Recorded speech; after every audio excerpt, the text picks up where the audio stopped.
Someday love will find you. Raise the chains that bind you.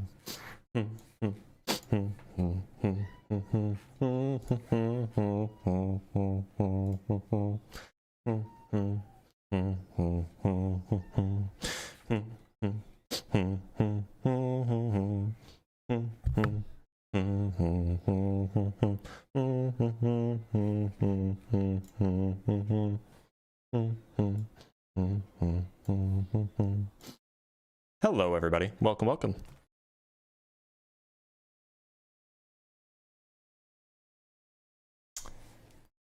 Do I like Kugel? Yeah, Kugel's delicious. All right, we do have a first guest, so let's bring up our first guest. Today's not Saturday, it's Friday. One sec. SDS, we will bring you up in, or not SDS, we'll bring you up in just a minute. I just have to finish setting some things up. All right, let us bring up SDS. SDS, how's it going? Morning, my friend. How are you? I'm doing okay. SDS, Just do okay? you? Yeah, I mean, I'm post-surgery, so I'm like, you know, there's recovery pains and stuff, but I'm doing okay. So, SDS, do you believe in a god? Kind of. Kind of. Well, I don't know what that means, but I can imagine that if you aren't sure if you believe in a god, then you're going to have a hard time convincing me to believe in one. It's more just for semantics, really. Like, do I believe there's a necessary higher order being? Yeah. Does that I being think, necessarily have a mind? that I'm unsure of. The mind would be contingent on the being, but the mind is going to be fundamental of reality. Well, so look, so I could even grant for the sake of argument that there exists a necessary entity of some kind, but then I could just say that that entity is, say, the universal wave function or something, and it just doesn't necessarily have to have a mind, and so it wouldn't really make sense to call it a god. It's more just for the semantics of entity. That's where, like, I'm a little bit caught up on, because I don't strictly say, like, an entity has to be, like, some living being that has, like, you know, some form of, like, function or flourishment, for example. Well, the question is does it have mental states? Assuming, yes. So does that follow from, how do you get, so suppose that there is such a being that is fundamental and necessary, and it is the, you know, foundation of reality, yada, yada, yada. How do you then go on to show that it has mental states? I'd say mental states are going to be indexed to some continuity. When I say continuity, it's just going to be the identity of this being through and through is true to its form. The form is going to consist of matter. This matter is going to be of one substance, which would be consciousness. Okay, so this view is predicated on some kind of idealism? Yeah, so it's a monistic idealism. Okay, so how would you convince somebody that this thing has a mind if they're not an idealist? Well, depends. Like, I mean, a physicalist wants to say minds exist within minds, but I don't think that's what a physicalist says. I think a physicalist says is that minds are emergent from brains. I thought physicalism was the view that minds exist within minds, but it's the immaterial dependent on the material, so it's some form of like dualism in a way. Well, physicalism is not dualism. Yeah, not dualism. Sorry, that's what I meant to say. As far as capitulating an argument for like, idealistic monism, like you know, given some refutation to any other view, I don't really know how to elaborate on that. I'm kind of only just looking into the view, and it seems to be more intuitive than what my previous view of like non-reductive physicalism was. I mean, that's fine. You'll just find that like I'm not particularly sympathetic to kind of like idealistic monism, if only because it seems like it requires a new kind of substance that we don't really have a handle on, and it sort of seems like magical thinking. that there is this stuff called mental stuff, and we don't know what it is. We don't really have a good way to describe it. We don't know what it means for something to be mental, to have consciousness, but it's just a thing that we say that everything has and is the foundation of everything. So like I'm just not particularly sympathetic to the view. Not to say that you can't be like a idealistic or a idealistic monist, but like it's just not particularly compelling to me. I don't think the idealist says that all things have consciousness, though. I think an idealist would say like the consciousness is going to be like phenomenal. It's going to be fundamental. Yeah. So like So it seems like it sort of follows that all things would have consciousness because all things are constructed from mental states. Okay. No, I see. Okay. No, I see where you're going with that now. And that just, like, I don't know. Like, maybe that's compelling to some people. It just doesn't do much for me. I don't know, though, because, I mean, look, the way I would sort of cash it out, how I used to cash it out was, for an object to exist, it must have matter. For the matter to be true, there must be form. And from form, there can be these predicated properties, and these predicated properties can be of like consciousness, but I wouldn't like say, for example, like in atoms something physical would have these necessary prerequisites, but it's physical, it exists, and it's emergent like from. Well, my contention is just, and you know, we could get into this, but maybe it's not worth it. My contention is that was at the second step. For matter to exist, there must be form. That doesn't seem like it. That seems like you're you know, presupposing some sort of Platonism, which I'm not sure I'm willing to grant. Yeah, it would be an account of Neoplatonism in a way. Well, look, I mean, like, I'm not here to convince you that, you know, the thing that you believe in isn't real. I'm not here to convince you that idealism isn't real. So I am going to let you go, but it is certainly... Wait, I do have one question. Okay, one question, go ahead. That's okay. Yeah, that's fine. Okay, do you have any refutations to the time lock argument by Gödel? If you're familiar with his... To the what argument? Gödel, his ontological argument for God. Yeah, I always have to refresh myself on the actual premises because I've looked at it and I find it particularly non-compelling. Let me pull up the premises because there is a, yeah, here we go. It's premise 4 and premise 6 I have the most confliction with, specifically. Are you talking about, so you mean axiom 4 and, like which? Yeah, Ax 4, and then off the top of my head, what is it? It goes Ax 1, Ax 2. Ax 1, Ax 2, Theorem 1. I'm just looking at Wikipedia. Well, I can pull this up so then we can look at it together, if that would be helpful. If that's all right, it's like 9 different points. Yeah, it's here. Yeah, so for me, like, what's been most conflicting, it's Axiom 3, and then the theorem. Yeah, Axiom 3 is a problem. Yep.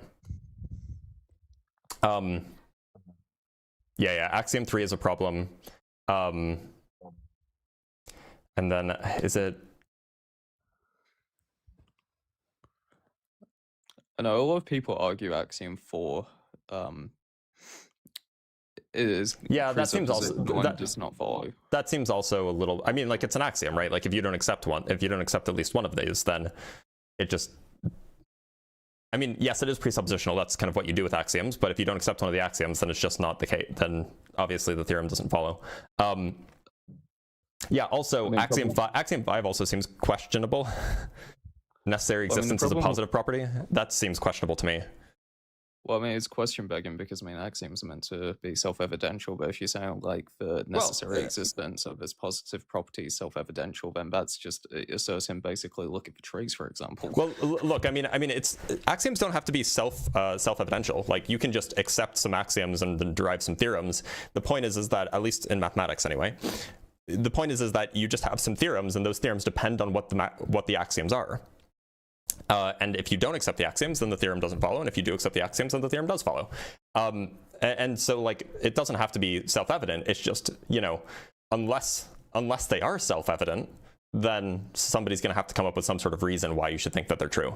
But I am going to let you go because we do have some guests in the guest box that are waiting. Thank you for your time. Of course, thank you for being here. Take care. Whoop. When did I become a metaphysician? I'm not a metaphysician. I'm a physicist and a physicist and a mathematician. And it turns out a lot of philosophy, especially modern philosophy, is mathematics. Okay, let us talk to, I just want to double check something. Yeah, let us talk to Webster.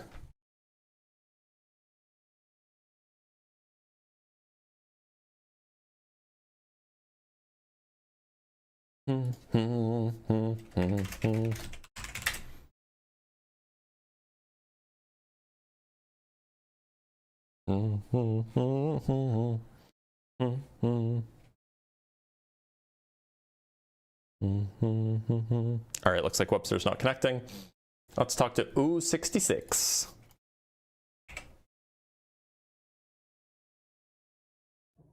U66, how's it going? Good, how are you doing? I'm doing okay. U66, do you believe in a god? I do believe in a god. Okay, look, I don't. Which god is it do you believe in, and how do you think that you could convince me that it's real? So I believe, I guess, in the Abrahamic God or the Christian God. Okay. And for me, it just came down to, I guess, working through it logically, right? So there's three questions that I find really hard to answer, and I don't know if you're able to answer them in this live. But for me, the first is just the idea of consciousness. So it's very hard for me to link just matter and an arrangement of matter towards consciousness. And there has to be something beyond just an arrangement of atoms to lead to consciousness. And I don't know if there's been any arguments towards what you think that is. And the second thing is, if we believe there was a point in time where everything was created, I still can't get my head around the idea that there wasn't a time before something being created. And if we were to believe that something was created and something had to exist before it, then it leads me to believe there must be a God or some sort of God. So maybe we do those two before we do my third one. Yeah, I don't know so what your thoughts are on those. First, suppose, for example, that the physicalist worldview that, or some sort of materialist or physicalist worldview that you can't explain consciousness merely from an arrangement of physical matter is false. That doesn't get you to God. That gets you to maybe at best idealism or some sort of dualism. But that's compatible with atheism, right? You can be a dualist and be an atheist. You can be an idealist and be an atheist. In fact, that's a fairly common view amongst philosophers. So, I mean, like, maybe all of the physicalists are wrong and you're right.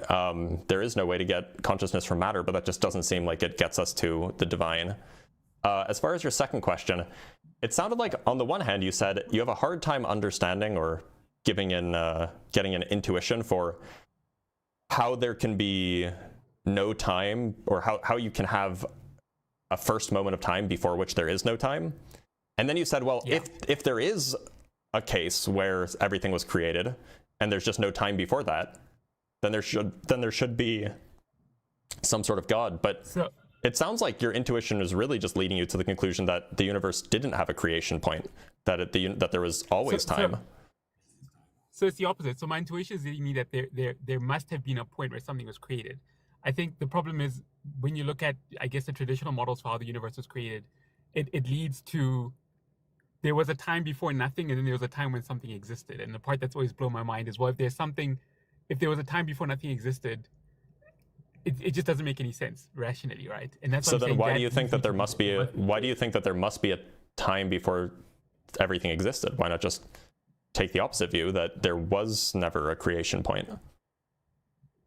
Because it's impossible. How can something exist out of nothingness?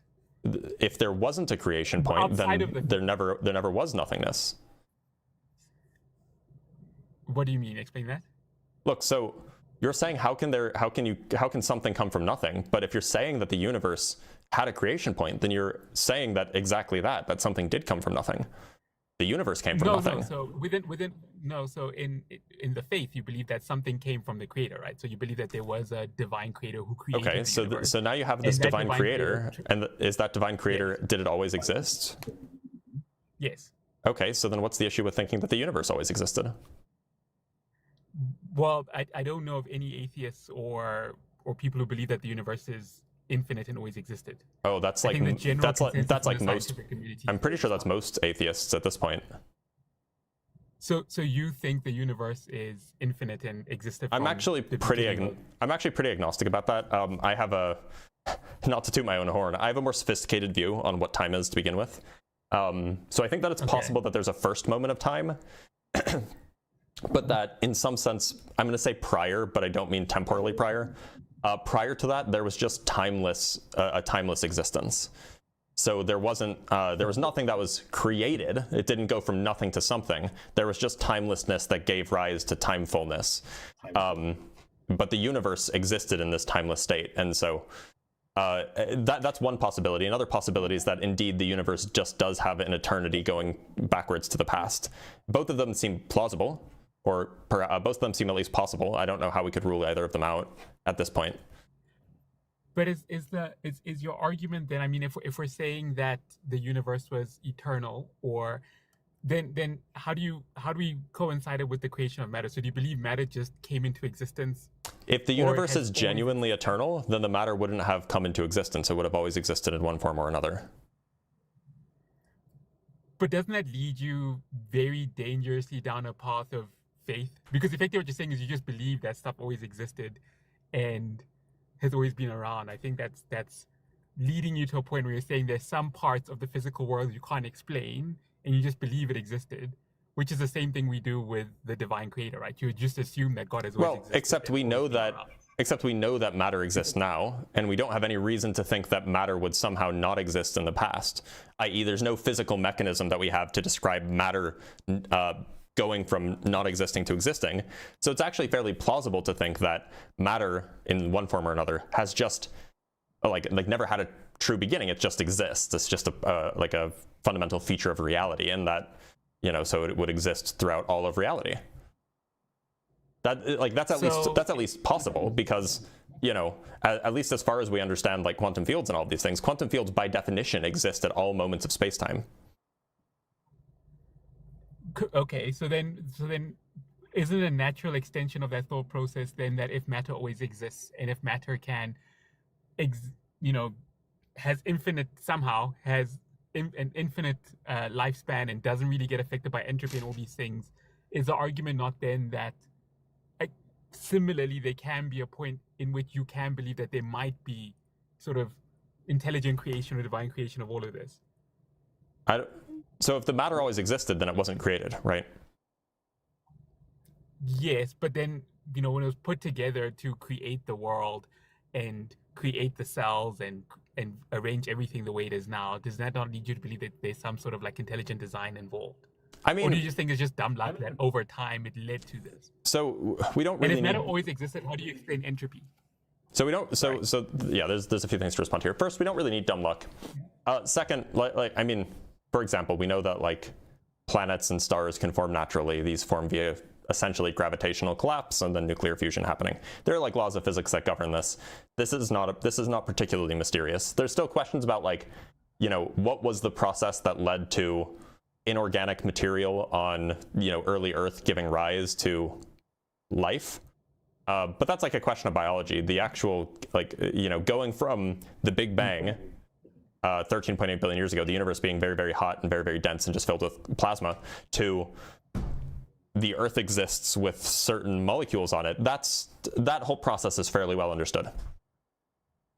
Now, could you say that, well, maybe by some sheer coincidence or luck or whatever it might be, that sometime a trillion years ago, the matter spontaneously arranged itself into a giant brain that had control over other matter, and that giant brain has been existing for the last trillion years and has been carefully guiding the arrangement of matter. I mean, maybe, but that just seems like it's not necessary to explain the observations that we have. So why would one postulate that such a thing existed? Now, the third question you asked was about entropy. Entropy is a really hard thing to define for the entire universe. It's really hard to talk about what the entropy of the universe is, what it means for the entropy of the universe to always be increasing in a universe that is potentially infinitely large, in a universe that doesn't have a well-defined notion of energy. So there are a few issues with this notion.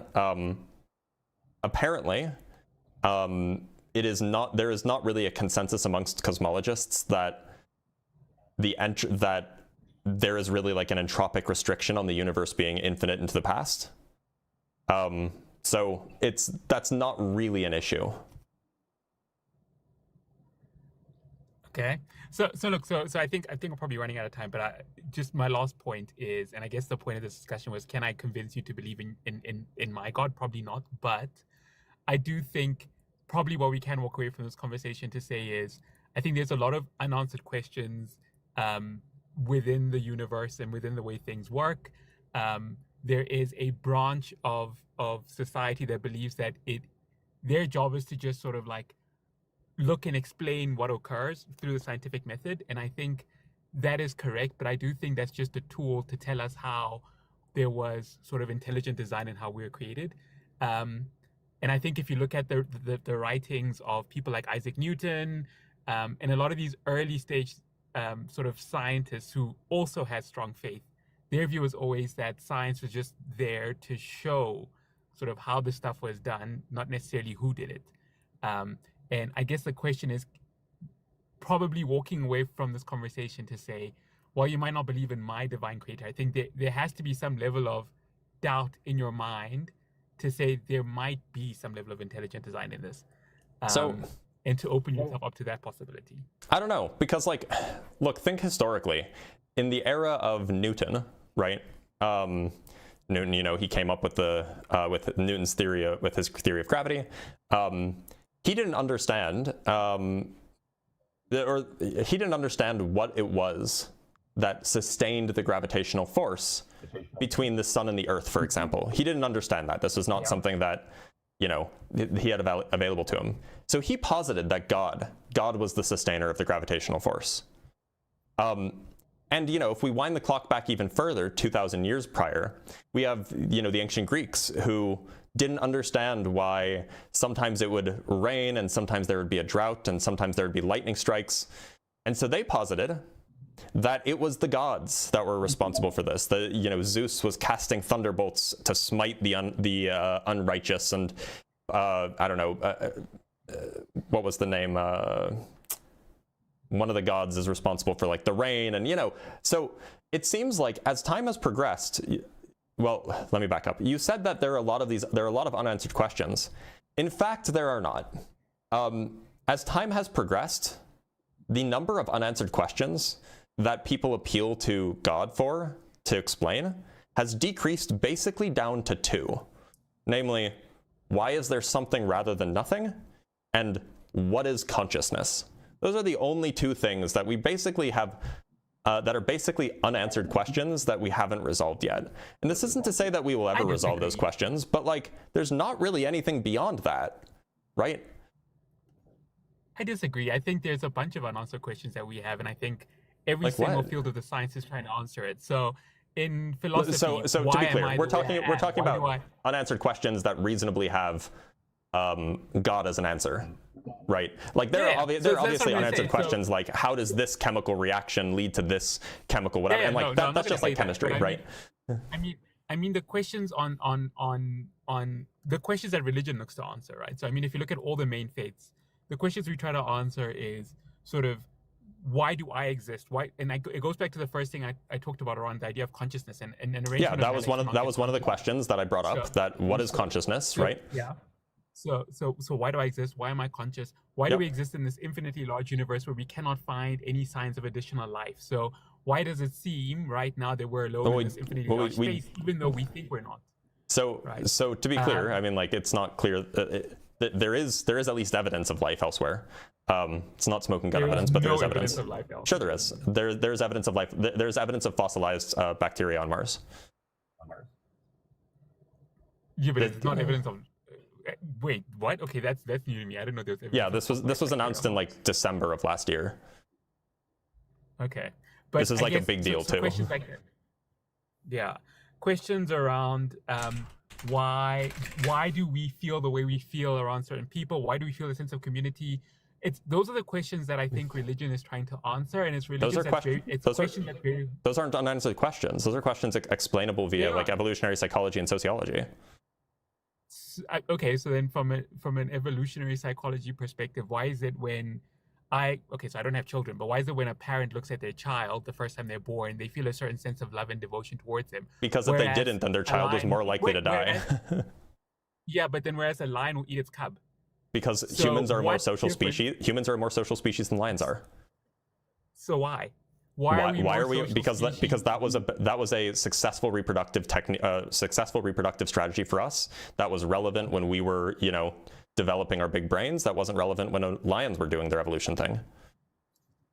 I disagree. I mean, lions are relatively social. They travel in packs. They're less social than humans are.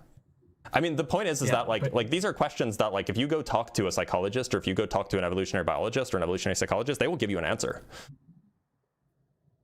Yeah, but I think it's in bad faith to say there's only two unanswered questions that religion. Those are. I mean, like obviously there are a lot of unanswered questions, but the fundamental unanswered questions that we don't know how to answer, that are like fundamentally hard questions, not just like, oh, we just need to run this experiment and we'll know the answer. It's the question of consciousness and the question of origins of the universe. Those are like the two things that there is left for the God of the gaps to fill. Sure they are, but the point is historically speaking, there were these deep, horribly confusing questions like why are the gods punishing us, giving us a drought? Well, we now have answers to all of those questions that gods used to explain. There's only the two questions left, and maybe they're big questions, maybe they're hard questions. But then even simple questions that I think was like, why did cells arrange themselves to create ATP? I mean, there's still questions that we don't know around how. That's chemistry. Yeah, but there is no. You can't just have cells decide they want to form themselves and start like breaking. Things don't have to decide. Way, right? You just need chemical reactions to take place. That's all. And the argument from a religious perspective is those chemical reactions is we are watching the result of intelligent design, right? But that doesn't provide any action. That doesn't provide any explanatory power, right? It doesn't tell us anything that we don't already know. I disagree. I think the whole point of and I think that's where we're getting sort of deviated in this argument is the whole point of faith and the whole point of religious and the whole point of belief in intelligent design is that this universe was created with purpose and we are on this earth today for a purpose. I mean, that's a claim, but it's not something that like certainly not going to convince. So is a claim that the universe is. So is a claim that the universe is infinitely old, right? You also make claims. I'm not fighting. Well, so to be clear, I said that I was agnostic. That the universe being infinitely old is one option. I'm not like sold on it, but that is one possibility. And then I did mention another possibility, but we didn't talk about it. Universe, can't you be agnostic on the fact that there's an intelligent designer out there? I could, but the reason why I'm agnostic about whether or not the universe is infinitely old is because there's good theoretical reasons, like theoretical from a physics perspective, reasons for that would imply that the universe is in fact infinitely old. Like there's something called inflation, which most general cases of inflation, we have good reason to think that inflation is real, and many versions of inflation inevitably imply an infinitely old universe. There are some versions of inflation that don't do that, and then those imply the other kind of universe that I was describing, the one that has a finite past, but like kind of a timeless past before that. So there are reasons why I'm agnostic about the things that I'm agnostic about, and it's because they at least have some sort of plausibility to them that is in cahoots, if you will, with the way that I understand the world. Now, if you want to make the claim that like an intelligent designer is somehow like not only possible but plausible, so that I can be agnostic about it, you have to make that case. But it just doesn't seem like that case is being made, aside from saying, hey, there are these unanswered questions, and we can answer those questions if we just believe in this one thing. The simplest way that I can answer, well, the simplest way I view it is, I think in every single branch of science, and I think some of the guys in the comments want to talk, so I'm going to finish it quick, but in every branch of science, as far as I've studied it, it's very good at answering sort of how stuff works up to a certain point. I don't think many of the sciences can answer how it all started, and I don't think they can really answer what happened before it started, right? So like I said, like the first heartbeat, we can analyze our heartbeat biologically and explain exactly why a heart needs to beat, but why the first heart was created, whenever it was created, in whatever biological form, it's not able to answer that yet, right? Evolution absolutely can. Evolution cannot. I'm getting a huge echo, by the way. Oh, sorry. Is it still there now? Yeah, I think that we're good. So yeah, I mean, like, look, there is all I did was I Googled evolution of the heart because I knew that this certainly existed. And here's a paper that gives the evolution of the heart from bacteria to man. But pre-bacteria? So that's what I'm saying. It doesn't answer the question. Bacteria didn't have. Look, so you didn't ask about. The question that you asked was, how do we, why did the heart start to exist? Why did the first heartbeat happen? And so here's an explanation that it gets you from no hearts existing to hearts existing. This paper, at least presumably, it's going to go over that. I haven't read it, but the title is pretty instructive. That's fine. Now, what you did just do is you said, but what about before that? How did the first bacteria exist? Well, that's what I can go find you a paper that goes over the details of proposed mechanisms for abiogenesis and a whole bunch of different processes there, and you're gonna be like, okay, well, where did those chemicals come from? And I'll be like, okay, well, there is stellar nucleogenesis, and it goes back, and so inevitably the one question, or one of the two questions that you have, is that where did the universe come from? And you're right, we don't have the answer to that question, but that is one of the two questions that you try to shove the God in. Yeah, but I think the difference is for people who believe or who have faith, it's not just around, and I think that's the difference is, I think from a scientific perspective, we tend to ask questions around sort of why is the grass green and we want to investigate it. I think the point of the faith and the point of religion is not answering only those questions, but to answer the intangible questions. Why do I feel the way I feel about something? Why do I exist? What's my purpose? Why do some people want to spend their entire lives painting on a board, and other people want to, why do we have this need to be in community? All those things, I think, is what religion's trying to answer from a non sort of It's I understand that it feels very clinical to say, okay, well, this phenomenon, this psychological phenomenon, is the result of this thing. It's the result of this kind of neurochemistry. It's the result of this kind of evolutionary pressure. Blah blah blah blah. Feels very clinical, and so saying why do we seek community? It feels like it needs a more abstract and kind of a softer answer than oh well, humans evolved as social species because it was a beneficial survival strategy. Blah blah blah blah blah. But and so maybe you can rely on religion if you want as a to explain why your feelings are the way they are, but that doesn't mean that there aren't natural explanations for why those feelings exist, right? I guess. Well, besides, I guess again, it'll run back to the same thing at the beginning of the season. Besides the whole idea of well, why do we have consciousness to even have those feelings? Yeah, that's the other question, right? Yeah. So, like I said, there are two questions that are two and obviously you can find other less important questions, but there are two remaining important questions that we don't know the answer to, that we don't have a definitive answer to. And so sure, you can, if you want, believe in God because you think that God is the right answer to those questions. But just if I were a betting man, which I'm not, it seems like you shouldn't bet on science not being able to come up with the answer to at least one of those questions at some point, because historically it's just the case that these kinds of questions that we used to answer with God are now answered with physics or biology, right? I mean, I tend to disagree. I think some questions will forever remain in the sort of spiritual realm. Look, maybe it'll be different. Maybe one day some super AI will gain sentience and then it'll change my view on this. But I doubt that we can answer questions around consciousness, because in the religious mind, consciousness comes from the spirit, right? And the spirit is what determines. So it's very hard to then say we're going to be able to weigh the 5 grams or whatever that. Do you think that 2,500 years ago, that the ancient Greeks had this view that, there's no way that humans will ever be able to understand why the heavens cast down bolts of light the way they do. This is, they might have thought, smitings are within the realms of the gods. This is not for humans to understand. Do you think it's plausible that they thought that kind of way? Yeah, and I think it's plausible that people today still feel that way, right? Well, but my point is they were wrong about that. They were wrong about having that conception that, like, you know, humans will never understand it because this is the realm of the spiritual, this is the realm of the gods.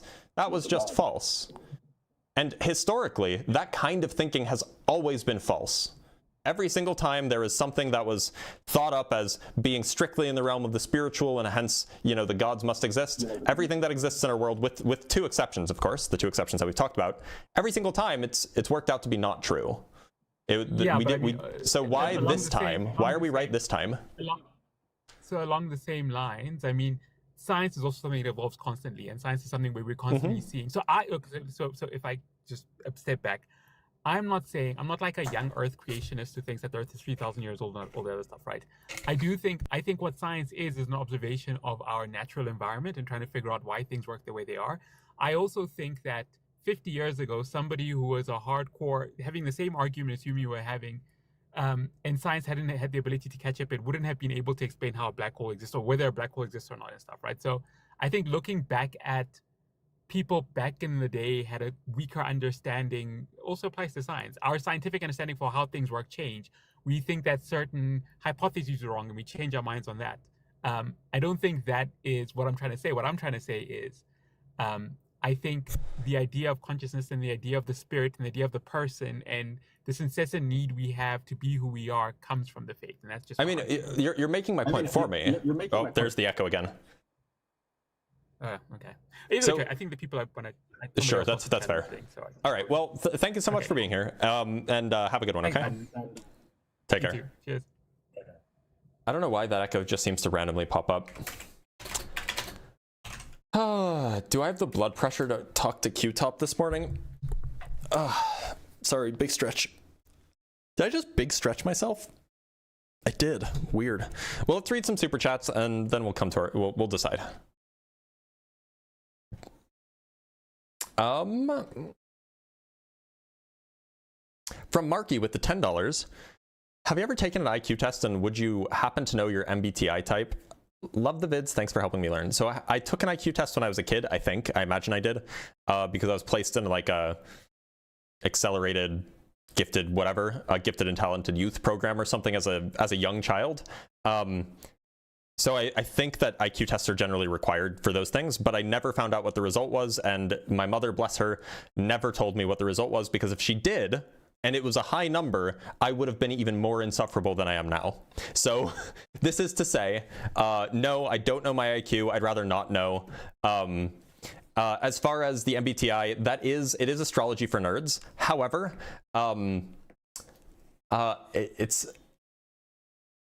it's the kind that you think I am. Just to make it short, I don't remember what it's. I think it's INTJ or something like that. Is the one that it's the one that you thought. It's one that you thought, right? But it is absolutely astrology for nerds. Maybe it was INTP. I don't remember. It was one of those two. From Simeon Urchin with the $5, anyone interested in a deep dive into the origin of life, I 100% recommend Phi the Neutrophils video. He's a molecular biologist and gets deep in it. Well, that's neat. Yeah, that's super neat. I'll have to Phi the Neutrophils. Let me pull it up on YouTube just so then I can have it.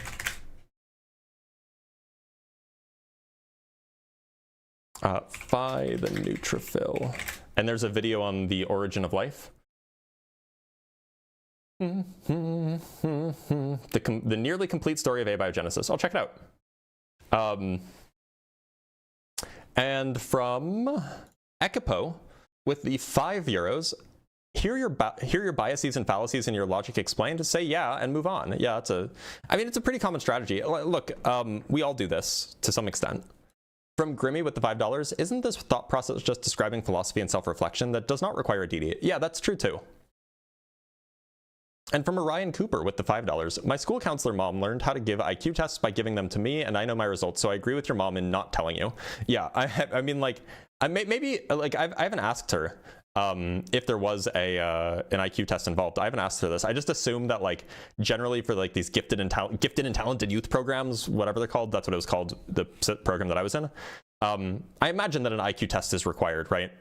Otherwise, how do they decide who goes in and who doesn't? So, but who knows? I could be wrong about that.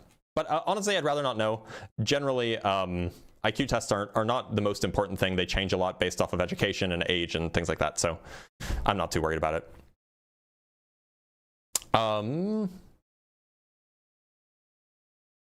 So let us move on to our next guest.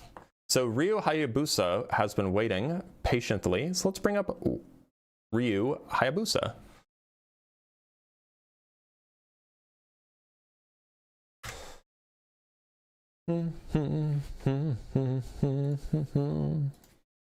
Q-Top, you gotta wait your turn. You weren't the first in line.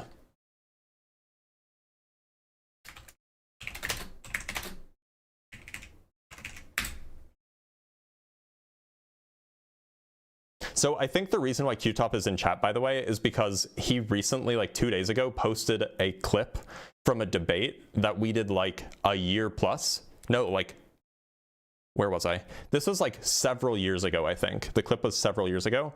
And I commented, and he tagged me in it. And I commented, bro, do I just live rent-free in your head? Because I haven't thought about him in like potentially more than a year. Maybe upwards of 6 months. Like, I just don't really think about him, like, at all, because he's not really a relevant or important person. But I think that's why he's here today, which is hilarious, by the way. Who the fuck is Q-Tip? Yeah, that's a good question. That's a good question. All right, let's bring up Braz.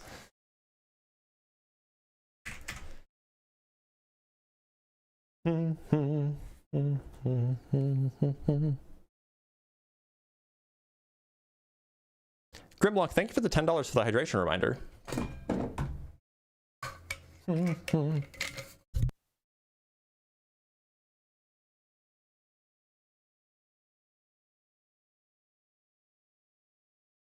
All right, it looks like that Braz is not coming up. All right, it looks like it's Q-Top's turn. Welcome. Oh no, my finger slipped. Oops, sorry, feel free to re-request. And I'll bring you up next. Mia Morgan, how's it going? Good, how are you? I'm doing okay. Mia, do you believe in a god? So that's tricky. I'm agnostic. You're agnostic. Okay, well, look, if you're agnostic, how do you think that you can convince me to be not agnostic? I actually don't want to convince you. I actually, like, you seem, I've never watched you before, but you seem low-key intellectual as hell. So I wanted to ask you a question. You glaze, but okay, yeah, go ahead. Do you believe, it's going to lead to something. Do you believe that subjectives are inherently, or morals are inherently subjective or objective? My view is generally that they're either subjective or everybody's just confused about what morality is. Yeah. I think you're right in that. I guess this is leading to, if we wanted to claim an objective morality, do you not think that there's some logic in saying it would come from a higher power, whether that's a deity or an alien, who knows?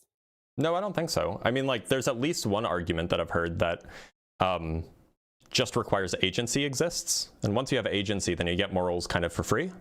And they exist objectively. It doesn't require that there is some higher deity. In fact, arguably, if you get your morals from a higher power or a higher deity, then it's not objective. It's just subject to that deity. You know what? That's actually a really good point.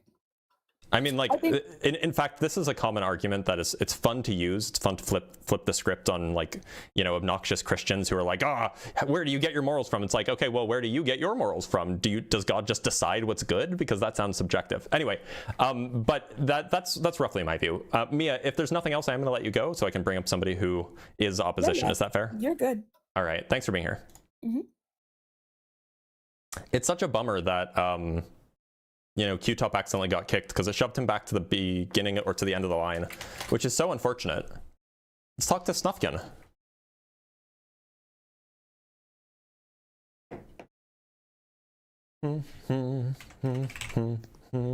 Snufkin, how's it going? I'm alive. Well, I'm glad my you're God. alive. Snufkin, do you believe in a god? Thanks, Blitz. So, you're gonna have to ignore the fact that I sound like a child. I know that's hard to do in debate. How old are you? So, 1 second. I'm 14 right now. Oh, yeah, no, you can't be here then. It's 18 plus. I was willing to grant that, like, maybe they sound like a kid, but they're actually an adult, because some adults just have that voice. But, like, no, they're actually just a kid, right? All right, let's talk to Higgins.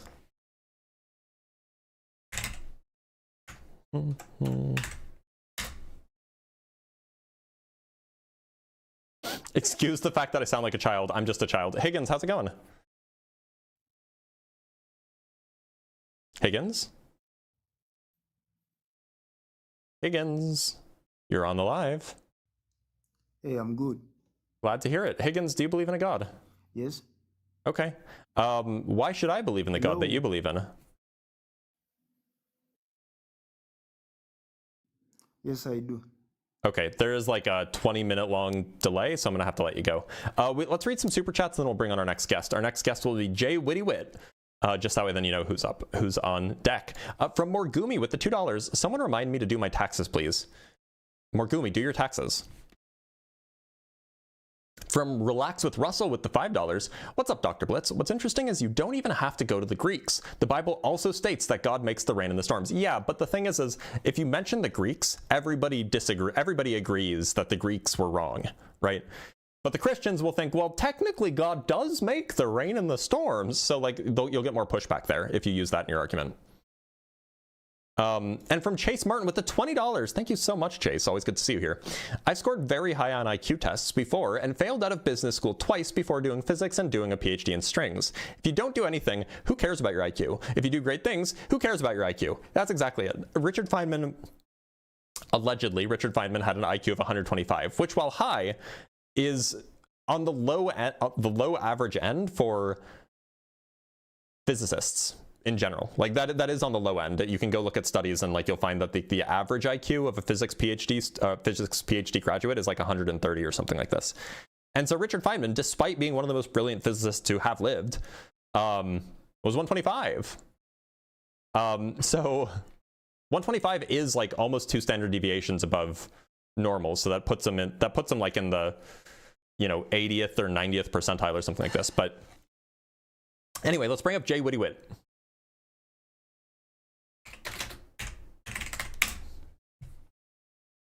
Hey, Dr. Blitz. Jay Witty, how's it going? It's going great, thank you. I do believe in God, but I don't. If you want to kick me off, that's fine. But I had a question concerning a video of yours I watched on YouTube. That's not the. Wait, was it a debate video or was it a science video? It was a science video. Then now is not the time or place. There's 2 places where you can do this appropriately, and now's a good time to shill for them. One, you can just ask your question on one of the Ask a Physicist days. This is on Tuesdays and Wednesdays. The other thing that you can do is you can join my Discord server, which is pretty easy to find. You just type in discord.gg/drblitz. And you'll find it, and then you can just tag me there, or you can just ask the question in the general chat, and somebody else might answer it as well. So that's the place to do it, but here is not the time or place, unfortunately. All right, that's cool. Thank you. Of course. And actually, while we're here, I'm going to shill for myself again because this is part of the way that part of my income. I have a website that you should check out. Just go to blitz.phd. That's my website. It's a really great URL, really great domain name. Blitz.phd. You can check out my research. You can check out all of the work that I do in science communication and in debating. You can check out some of my personal views on some things, like about why I do this kind of stuff. There's also access to links to my Discord server, links to my YouTube accounts, which you should subscribe to, links to my TikTok account, which you should follow, link to my Instagram, which you should follow. All these things are things that you should follow. The other thing is that at the bottom of that page, somewhere at the the bottom near like the contact us or whatever stuff at the bottom, there's also like places if you want to support me. Like there's links to like Cash App and Patreon and stuff if you want to support me. Of course you don't have to, but if you want to, it's there. Anyway, let us bring up our next guest. Let's talk to Some Neck, I think is the name. Let's just call him Some. Some, how's it going? Oh, and he left. Somebody asked, why should we follow or support? Well, if you like what you see, then that's a good way to see more of it. If you don't like what you see, then don't do it. Let's talk to Joker. That's a name.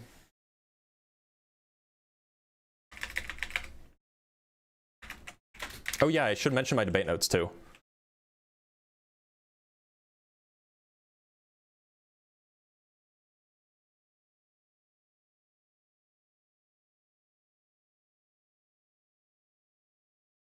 All right, it looks like Joker's not coming up either.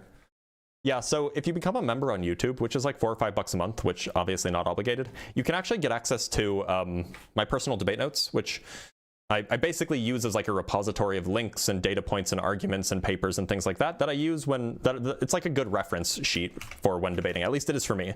And some people like having access to that. So rather than keeping it to myself, I've made it available for people who support the channel. It's like $4 or $5 a month.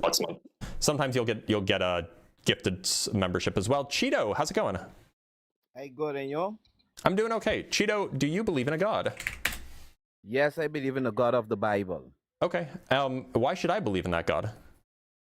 Okay, I'm going to give you a good example. Mm-hmm. Did you take the jab in COVID-19? Did I take the jab in COVID-19? Yeah, I got the vaccine, yeah.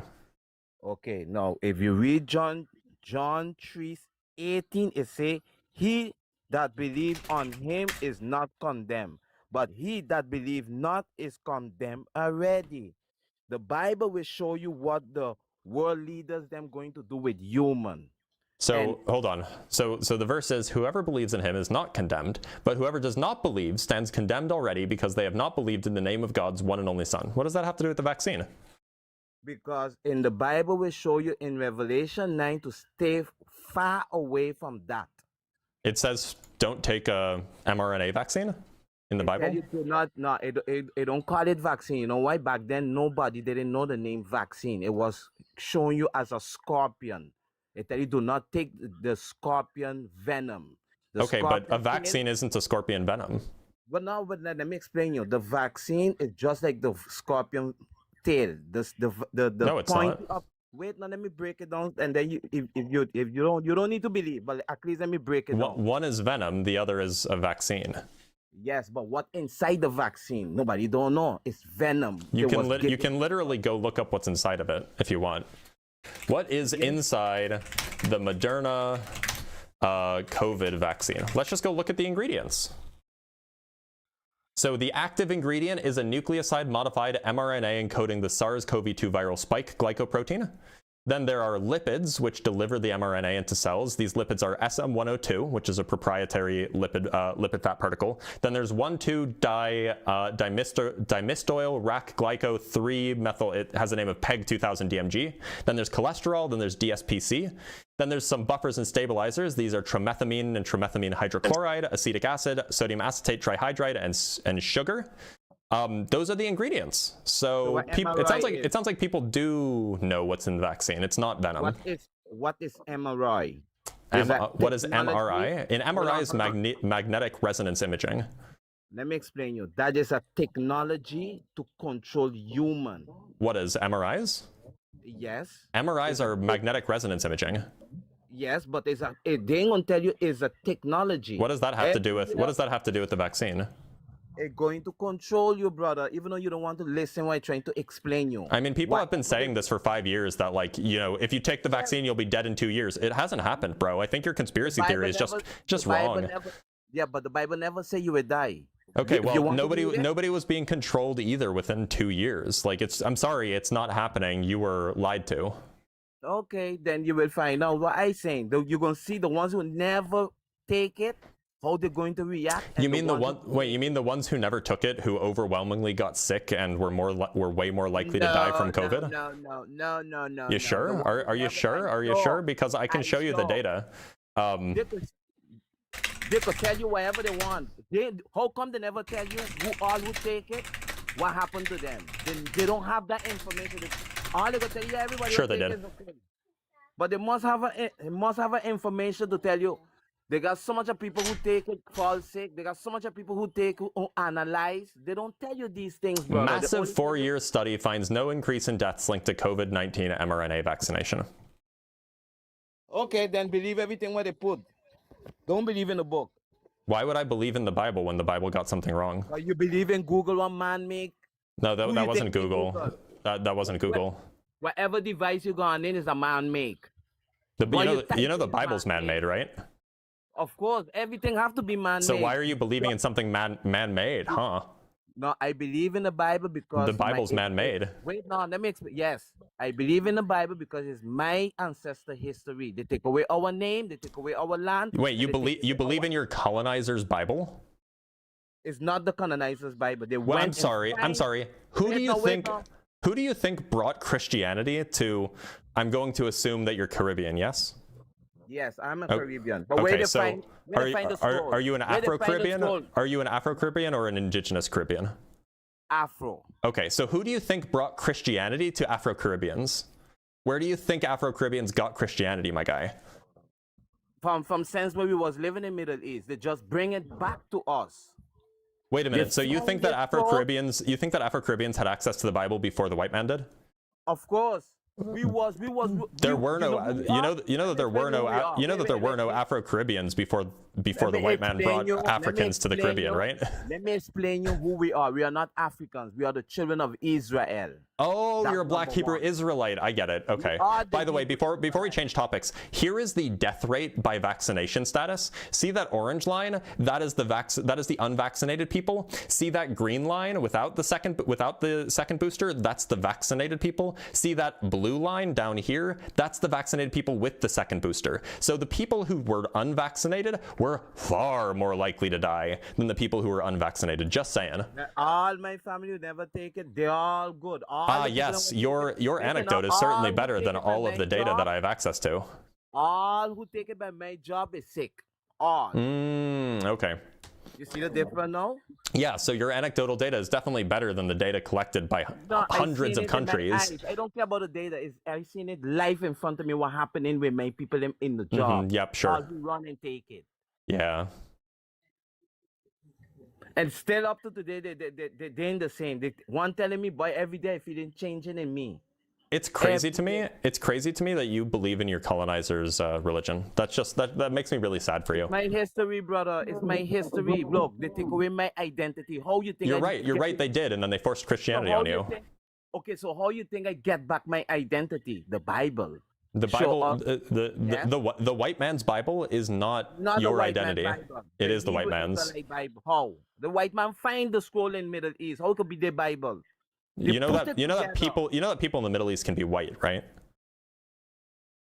White? No. Yeah. Have you ever seen like light a of color. you know that there are like Light of- there are like red-headed, blue-eyed Palestinians, right? That's not white, brother. That's red. according to Bible. Red-headed, blue eyes. People with red hair and blue eyes aren't white.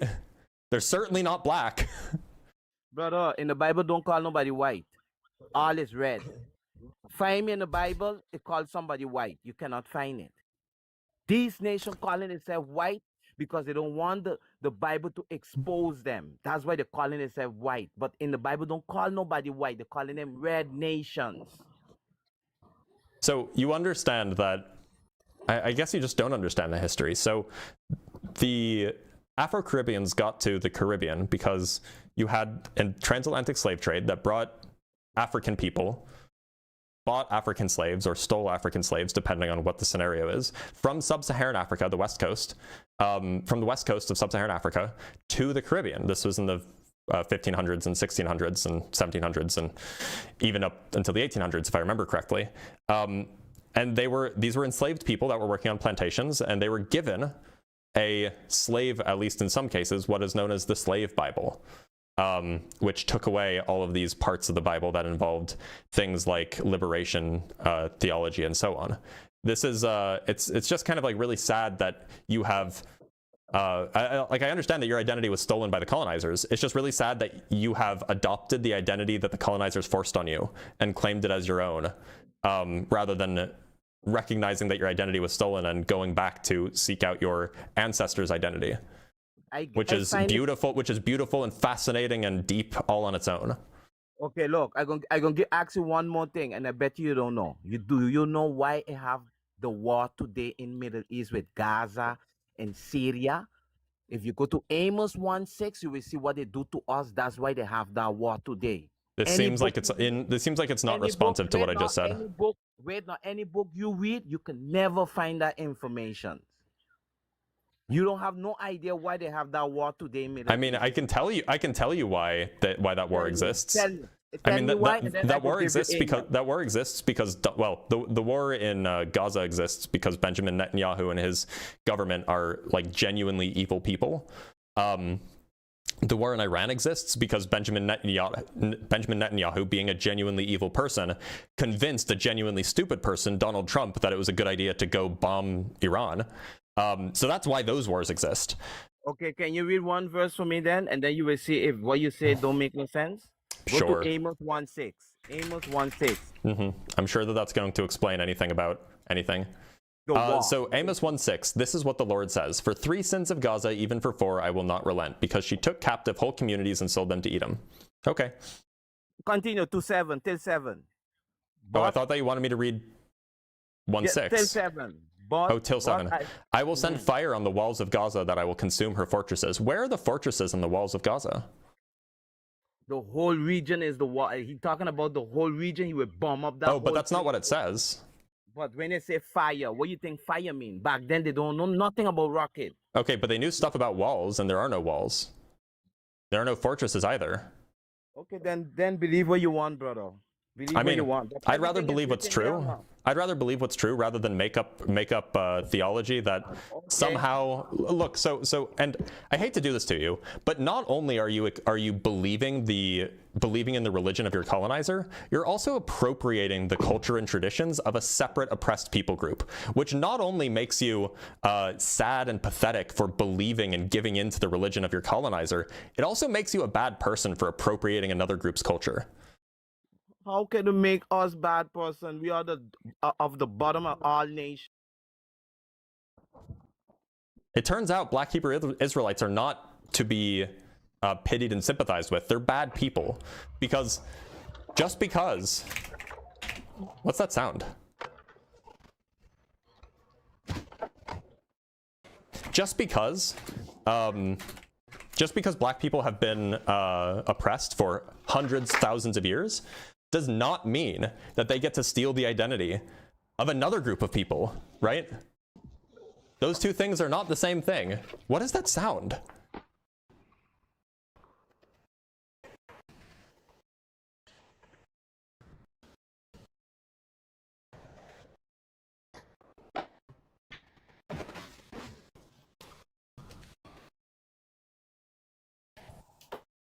It's not Discord. There's nobody in the call. Oh, this happens sometimes. Let's bring up Snufkin. He's not even here. It's just being buggy. Snufkin, how's it going? Yo, I'm here. Wait, don't skip me. For Wait, the love aren't of God, you a don't child? skip me. No, I'm not. That was the child, right? Okay, so I'm gonna restart the TikTok live. It's pulling in audio from somebody else's live stream. And sometimes this is a glitch that happens on occasion. It seems to have stopped actually. So maybe we're okay. I'm not gonna restart the live yet. But if it happens again, I will restart the live. Yeah, okay, I think that we're in the clear here. All right, let's talk to Mannheim. Mannheim, how's it going? I'm doing all right. How about you? I'm doing okay. Mannheim, do you believe in a god? No, I don't. I'm agnostic. Okay, well, how do you expect to be able to convince me to believe in your god if you don't believe in your god? I don't believe I can convince you to believe in a god, but I did want to bring another argument, if you wouldn't mind. Well, if you can't, I mean, the prompt is, can you convince me to believe in your god? Yeah, I was just wondering if I could deviate from the prompt slightly. Unfortunately, there's 12 people in the guest box who don't want to deviate from the prompt, so I'm gonna let you go. All right, but sorry to do that. By the way, somebody in the comments said 4 out of every 5 slave-owning Americans were Jewish. That's like a made-up statistic. In fact, there are fewer. I'm gonna restart the TikTok live stream because it's still doing the bug. Just click on, so because I'm restarting the TikTok live stream, YouTube, you'll be fine. go click on my profile somewhere over, I don't know, somewhere up here. Go click my profile and just refresh it a few times. I will be back in literally 3 seconds.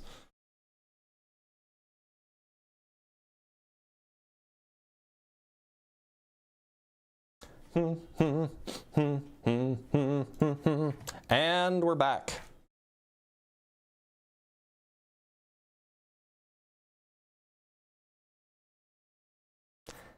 May as well read some super chats while we're here, though. I don't know why my microphone is so loud right now. That's really weird. I can turn this down probably to 200. There we go. Yep, that's about right. Welcome, welcome. Welcome, everybody. I'm going to read some super chats really quick while people are drifting in, and then we will get to our next guest. From Eat Some Shorts. Eat Some Shorts sent 10 Dr. Blitz gift, or 10 Dr. Blitz Debunks gift memberships. This means that 10 lucky people now have access to the emojis and the debate notes for a month. It's only going to cost $5 to continue their subscriptions. They don't have to continue, of course. But Eat Some Shorts just sent a $50 value to me and to 10 of you guys. So very much appreciated, Eat Some Shorts. And from Miko Makapo with the 10 pounds, Second Colossians 2 says flee, chair tree philosophies is at found it on human traditions and know with Christ. Oh, this is the, is this like a, what's it called? What's the language? What's the, it's like a pidgin or like a combination language or something that's spoken, or like a Creole or something. That's going to be hard for me to read. So avoid unanswerable questions, but stick to Christ, and then we'll show why that's not very good either. I don't understand what this is saying, but thank you so much, Miko Makapo. From Chase in a $5. I can't read. From Chase with $5, Blitz types in such an aggressive and sassy way when he knows he's about to shut down an argument with a search. Yeah, that's a good point. Patois, that's what it's called. I'm sorry, it's not a pidgin, it's not a Creole, it's patois. Right. From Mr. Kiki with the $5, MRI obviously stands for Mystical Revelation Imaging. True, it does. That's actually the original name. And from Miko Makapo, not second Colossians, just Colossians. Silly me. Oh, well, fair enough. And from Glitterlock with the $5, hey, were you humming Wonder Girl's Nobody the other day when you started the stream? Dumb question, I know. Jesus would be tickled. I don't know, maybe. Who knows? John Kramer says, at the height of U.S. slavery, 78% of slave owners were Jewish. Source, please. Because I've seen that it's actually a smaller percentage than the average population. Let's find out. According to History.StackExchange, according to Wikipedia, according to the Jewish Heritage North Carolina, Jews made up about 1.25% of all the slave owners of the antebellum South. About 5,000 Jews owned one or more slaves, total. So get fucked, Nazi.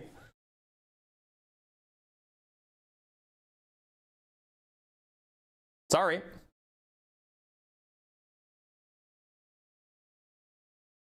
Anyway, let's bring up our next guest.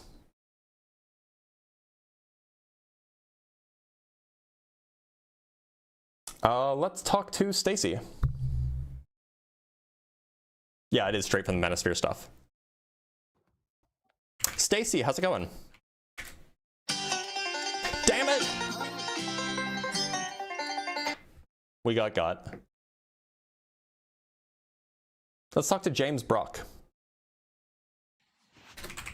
James Bork, I'm sorry. James, how's it going? Yo, what's up, man? Not a whole lot. James, do you believe in a God? James? When you're off the app, I can't hear you. Oh, that's my fault. You're good. James, do you believe in a God? I do. Okay. James, which God is that? It's not a God of a certain religion. I believe that all religions are trying to reach the same goal. Okay. So, why should I believe in the God that you believe in? Well, I think that... Can I ask you a couple questions first? I mean, you should at least answer my question a little bit before you ask your own question. Okay, can you repeat it? Yeah, why should I believe in the God that you believe in? Because of history and that all religions have the same purpose, in which it will allow the person to lower their filter of consciousness and experience external factors. So I'd like to ask you about, your belief on like consciousness and where it comes from and that sort of stuff. That's why I'm asking you. Okay, sure, 'Cause- go ahead. So, like, I'm trying to think of a way. What do you think about consciousness, just on a base level? Do you think it's just like a chemical reaction in your brain, or do you think Yeah, it's I think so. subjective? I think it's a chemical reaction. I think it's an emergent phenomenon. Yeah. An emergent. Do you think it's from evolution? I mean, in a sense. Okay, so I would say that I'm not gonna prove it with facts. Obviously, you can't prove God is real to anyone, but I'd like to just say a couple things. All religions sort of follow the same thing, sort of getting a hold of your sexual desires, limiting any sort of dopamine in your brain. I know this is confusing, but I also don't think people- it's true. Okay, that's completely fine. Like, there are But very most- horny religions. That's right. So then But it's not all I'd religions, s- right? No. Let me clarify.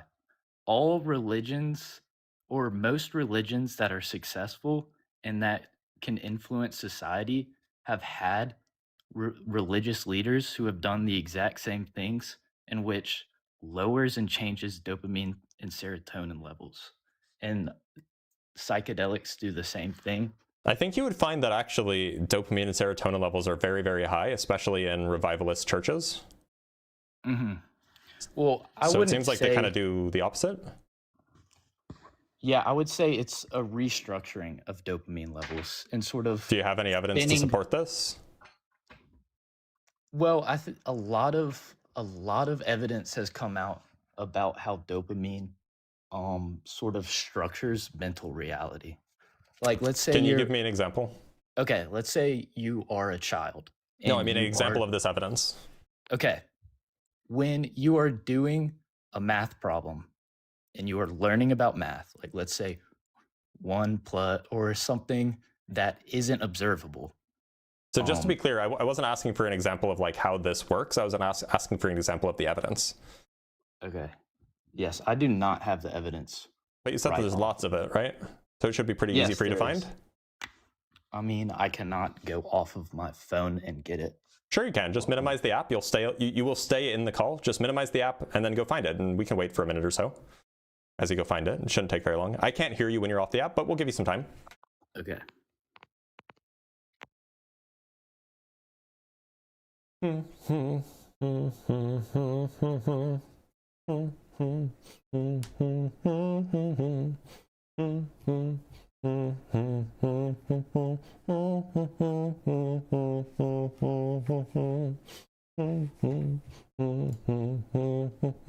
Am I gonna get copyright struck for that? Maybe I will. Blitz, who owns BlackRock? I don't know. I'm sure I'm pretty.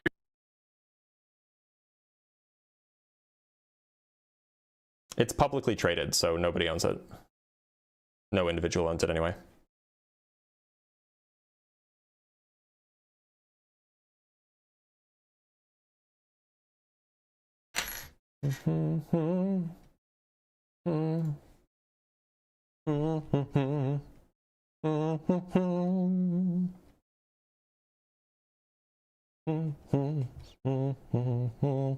I'm off tune? Yeah, probably.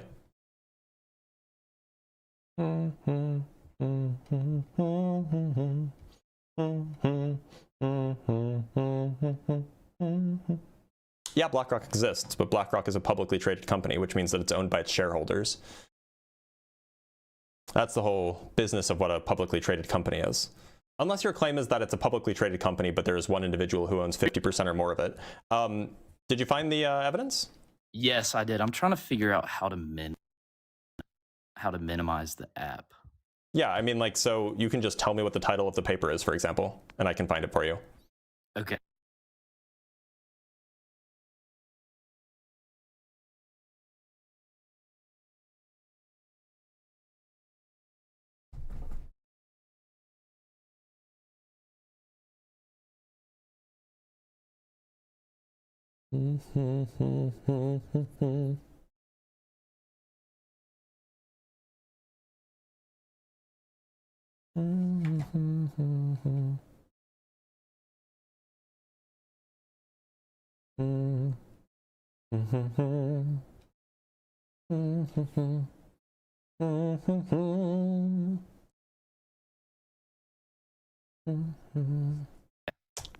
I'm So just gonna paste it into chat, the first one.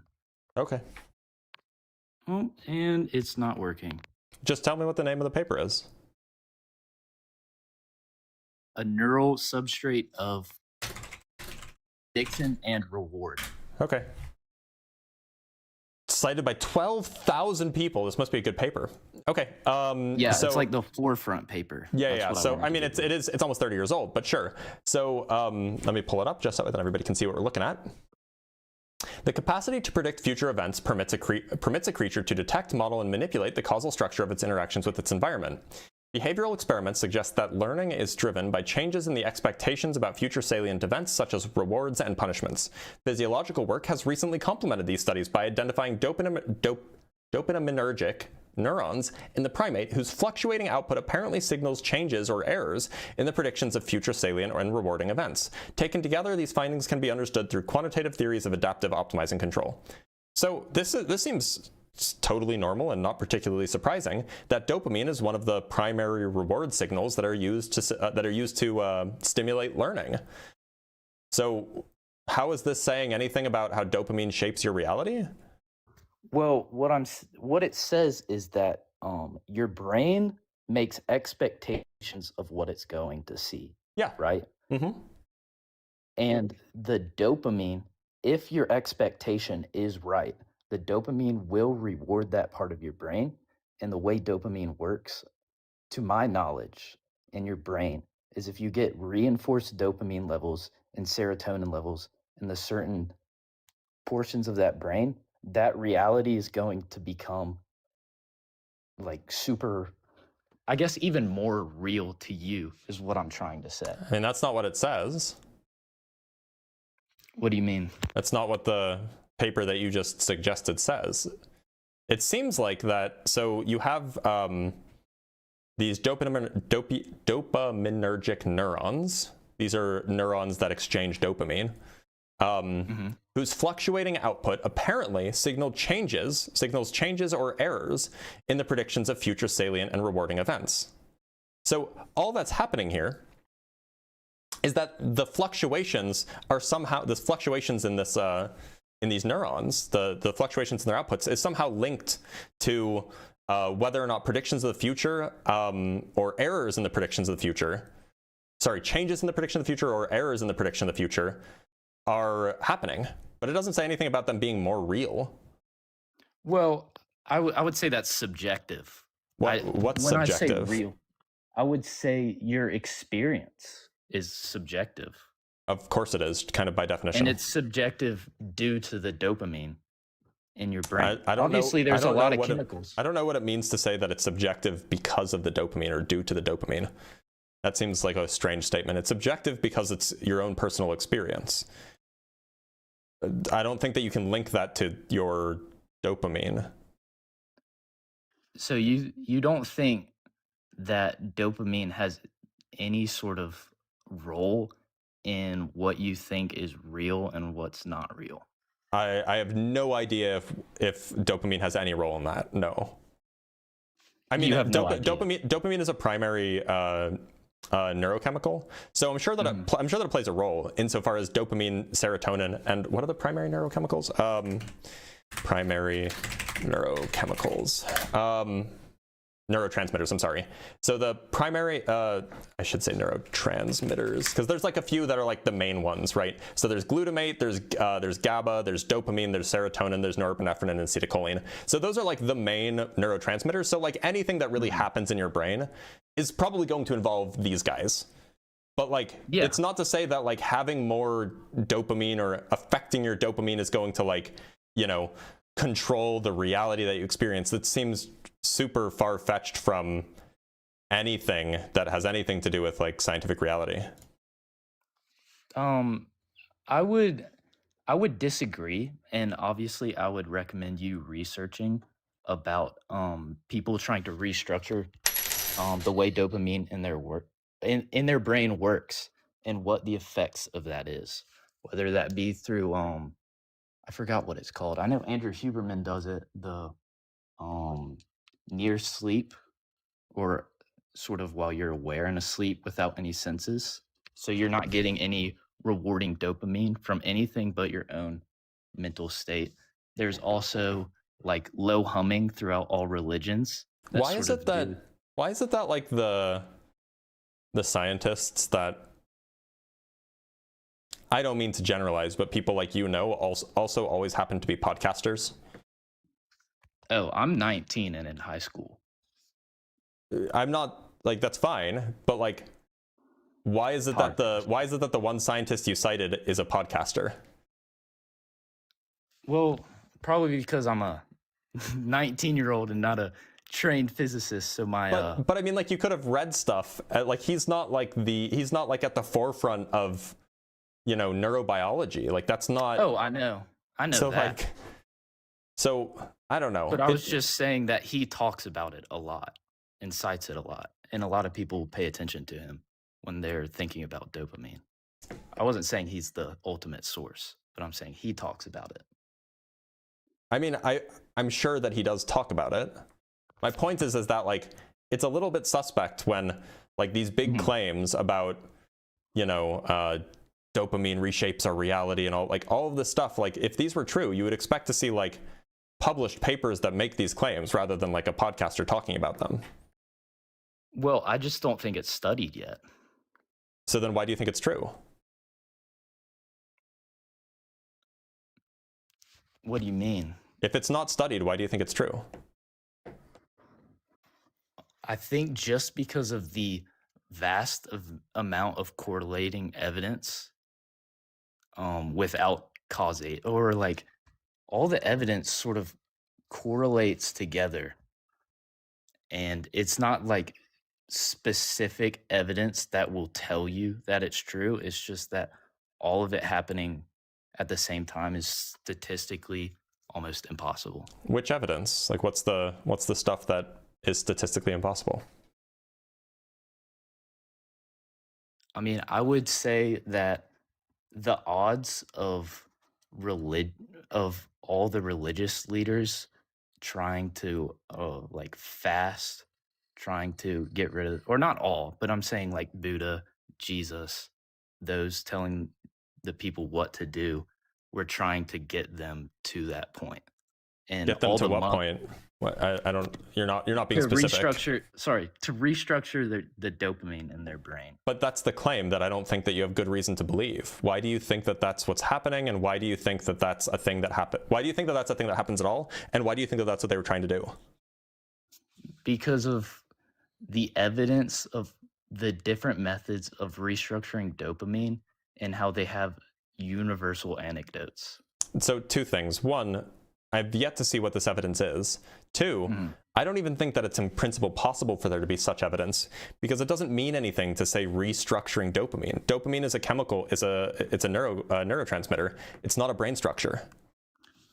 You're right. I should have clarified, like restructuring your neuroplasticity in neurons through changes in dopamine. So what's the evidence that this is a thing that happens, and what's the evidence that this is a thing that the religious leaders are trying to do this? Do you want me to pull up another source? Well, the first source that you gave me didn't agree with the claim that you were making.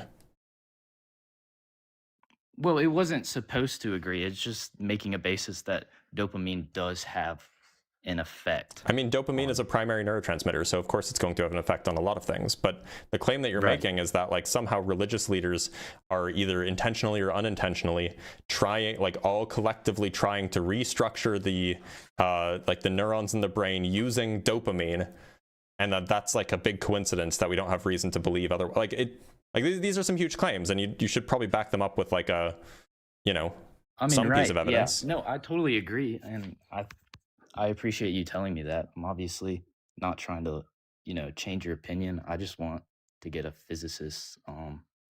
So you should talk to a neurochemist or a neurobiologist rather than a physicist, because again, I'm not a physicist, or I am a physicist. I'm not a neurobiologist. So like, you know, go talk to them. Yeah, I wish I could. You can. There's not many of them. Well, I mean, there's not many of anything. Yeah, not many who will listen to a 19-year-old. So here's what I would suggest. If this is something that's really interesting to you, go to school for it. Go to college for it. Study it. You'll have access to the professors. You'll have access to the professors that will be interested in talking about this stuff. So, yeah, definitely do that. Otherwise, though, I am going to let you go because there are a whole bunch of people in the guest box. But thank you for being here, bud. All right, bye. Take care.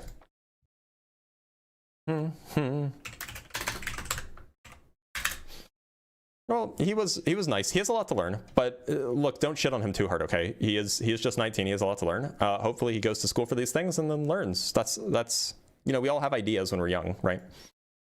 From Orion with the $2, just $2 for the best banjo troll. Always, LOL. Yeah, look, I can't even get mad about it, right?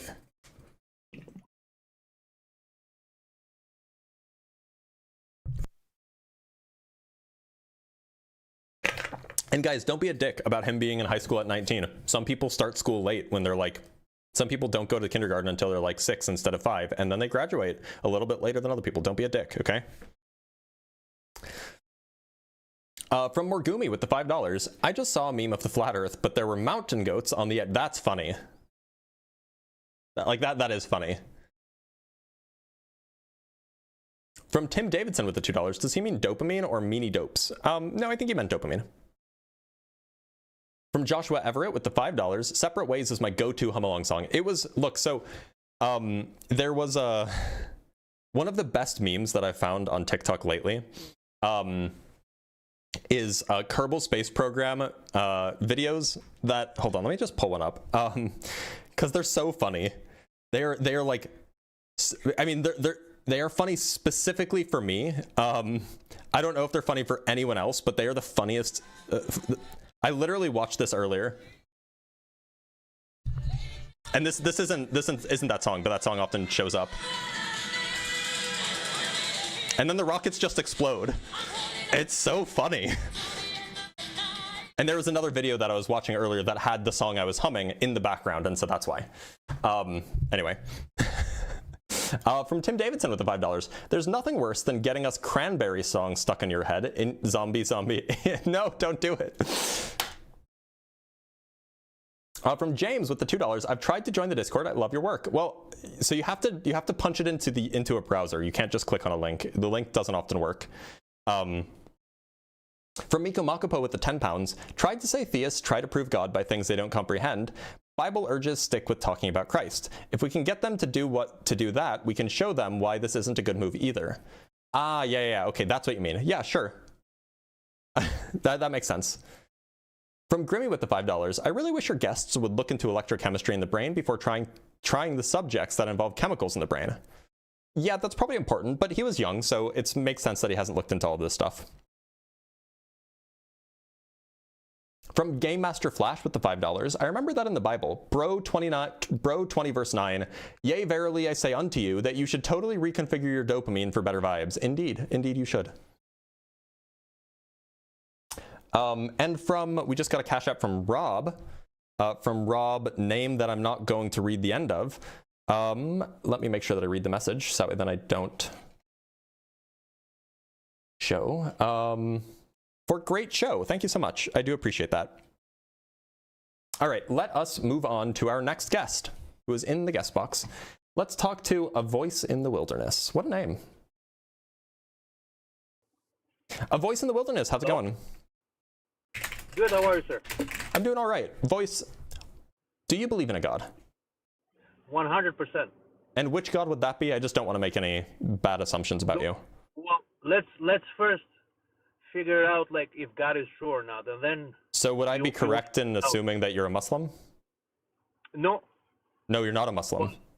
No, I'm not. Okay, so you would be comfortable saying Muhammad is a false prophet? 100%. Okay, can you say it for me? He is a false prophet. Anyways, that's Okay, not the sure. subject. That's I'm fine. just That's gonna- fine. Go ahead. I'm So just gonna, let's prove a God I'm just- exists. Go ahead. I'm just gonna put it as a 7-year, maybe 9-year-old guy. Not too much to think about it. When Okay. you see a car in front of you, what do you think of it? You think somebody created that? When I see a car in front of me, Yeah, I yeah. mean, yeah, I tend to know what cars are. No, I understand, but if you see a car, you will think that somebody created that, right? They can't Yeah, be that. well, it's because I know what cars are, so I would think that a car is created because I know that cars are things that are created. Like I know what a car is. Okay, so good. So now you see, we live on Earth, right? We do live on Earth, yeah.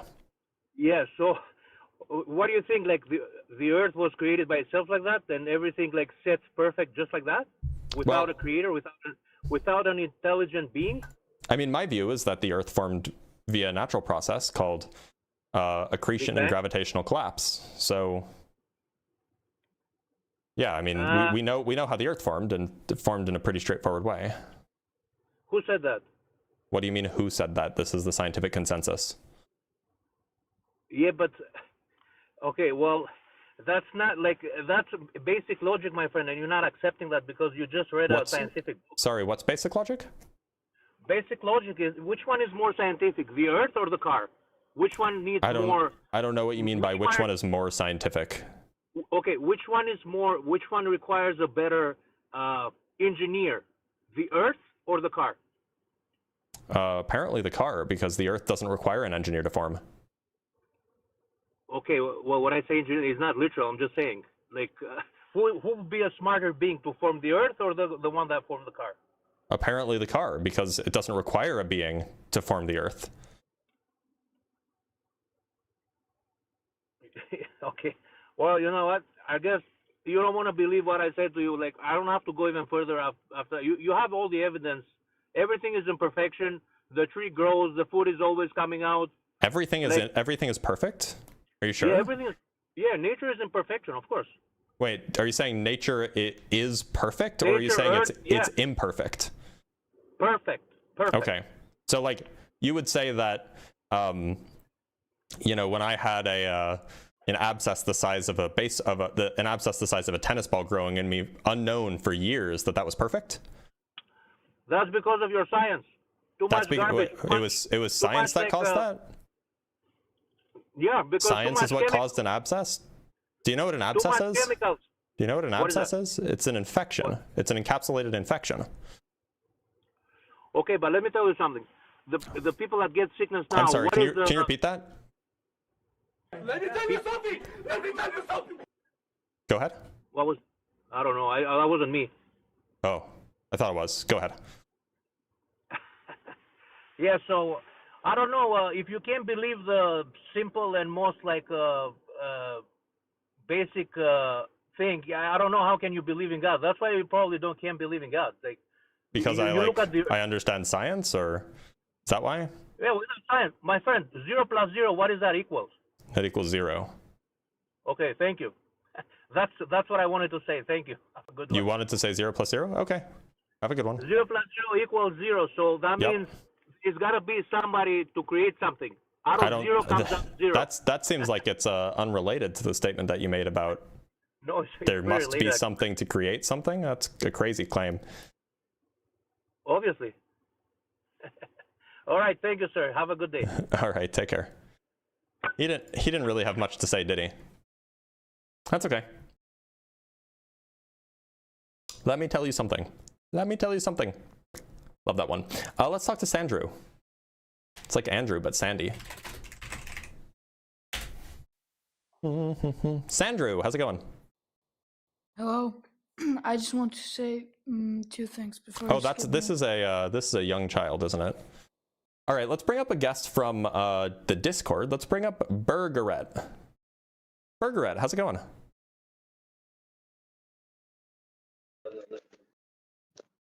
Burgeret, you are on. Burgeret.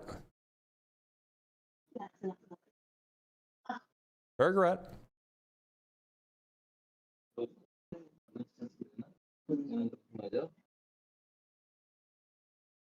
Okay. Talk to Dr. Deep. Dr. Deep, you're on the call.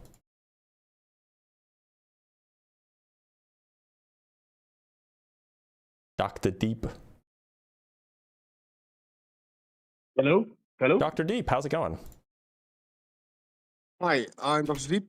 Can you hear me? Indeed you are, and I can hear you, yes. So, Dr. Deep, do you believe in a Oh, God? excellent. Hello? Who am I talking to? Sorry. Is this Dr. D? Yeah, you're Dr. Deep, and I'm Blitz. You're talking to me. Hi. You're on the show. So because I'm looking at your YouTube, should I just talk on this? Yeah, you should stop listening to the YouTube. You should just talk to me here because the YouTube is on a delay. Oh, okay. Sorry about that. You're good. Sorry. Nice to meet you. I've been following you Likewise. for a long time. So Well, I'm here a you are. quantum biophysicist. You're a quantum biophysicist. Cool. Yeah. So You can just say I do biophysicist. We all know that it's quantum. Yeah. Yeah, so yeah, but the thing is, I'm into quantum physics as well, but I'm not a quantum physicist, but I've had to learn in order to overcome some of my research that I was doing in biophysics and biodynamics. So my area is thermodynamics and fluid mechanics. Oh, okay, sure. So I just want to go right to the beginning, right? So do you think, do you believe in a literal figurative God, or sorry, do you deny a figurative God, or do you deny the Baruch Spinoza God as well, the God that Einstein acknowledged as well? I take it that the Spinoza's God is whether or not Spinoza's God exists is more of a semantic dispute. It's okay, meaning that it seems like what do you can. So basically, because people have made up so many gods throughout the time, you know. Yep. 5,000 years, they worship the sun, idols, blah blah, and so on and so forth. Yep. But where I come from, so I was trained in theology, but obviously I've learned, I've read into so many different religions, including Hinduism, Islam, Christianity, Judaism, so Torah, and all. So I see a kind of similarity in between how the Torah has been manipulated in certain ways to basically justify a certain view. Look, so all I was getting at is that, like, it seems like you can be an atheist and agree with the Spinozan on all matters of substance and still be an atheist. It's just a question of the way that you're defining what God is. So that's like a semantic dispute. So, like, if you want to say that, like, Spinoza's God exists, then we just disagree on what the word God means, but you essentially mean that the universe exists and that there's beauty in the way the universe is. And like, I can agree with you on that without accepting that a God exists, right? So right. Okay, and then we can go to like dexterity. So something like the image of God. So man made in the image of God. So if you go back to basically physical dexterity, so the face, the hands, and the feet, the way we use it is quite unique in this world. The face, the hand, and the feet. I don't think that's true. Like, chimpanzees use their hands in ways that are similar to the way we do. Not really. So the way we control our fingers, it's known that we are very well versatile compared to any monkey out there. Well, so sure, we are more dexterous than most, and that's why we're such good tool users. But, like, for example, crows are far more dexterous with their mouths than we are. Right. Yes, but language. So basically, I've put out a law. I've coined something saying there are 4 universal laws, right? Math, body language, music, and food. So all those are replicated from a human bioorganism. Why are those laws? What laws are those? So basically, they're not laws per se. They're statements that have turned out to be true. So universal language. But those aren't even statements. They're just like objects, right? They're just like concepts. I don't know what you mean by they turn out to be true. So what do you think about it? Do you believe in those? Do you believe that? Do you think that those 4 laws? I'm sorry. I'm saying laws again. Those 4 concepts, like body language, food, music, and math. For us to contemplate math is abstract, you know. Like math is abstract. Yep. Two coconuts, you know. And what I've turned out to notice is the law of structure has to predate everything. anything that has structure. I don't know what that should means. What's law of structure? Okay, so law of structure. So law of structure persists. So 120 trillion cells in the body has to overact or counteract entropy in order to work in a symbiotic sense in a human body. And each cell, a cell is like a factory that prints another factory, and that latest factory is the one that's the new generation, and the old factory dies off. What does this have to do with God existing? For that to happen, the symbiosis, the fine tuning in the body, it has to be instrumentated. So so let's say everything is made twice, once in the mind, once in reality. Let's say I'm making a guitar. It seems like evolution can explain why the body is the way it is without requiring some sort of so that's me. For evolution to happen, there has to be a substance. So evolution is a survival of the fittest. But for evolution to it just relies on there existing at least two things in competition with each other. Sure. So at least there has to be substance. So basically, you can't have a probiotic soup that spontaneously erupts to be a prokaryote or eukaryote cell. It doesn't happen. We've been trying it for decades. I've been trying it for decades. Are you an origins of life researcher now? I thought you were a quantum biophysicist. Exactly. Yeah. So I'm into abiogenesis. So I'm into origin of life research because I've had one of my PhDs. So like what are you actually, right? Like what is your research? So I'm a polymath. So I've been trained in mechanical engineering. So that was my formative years, early years.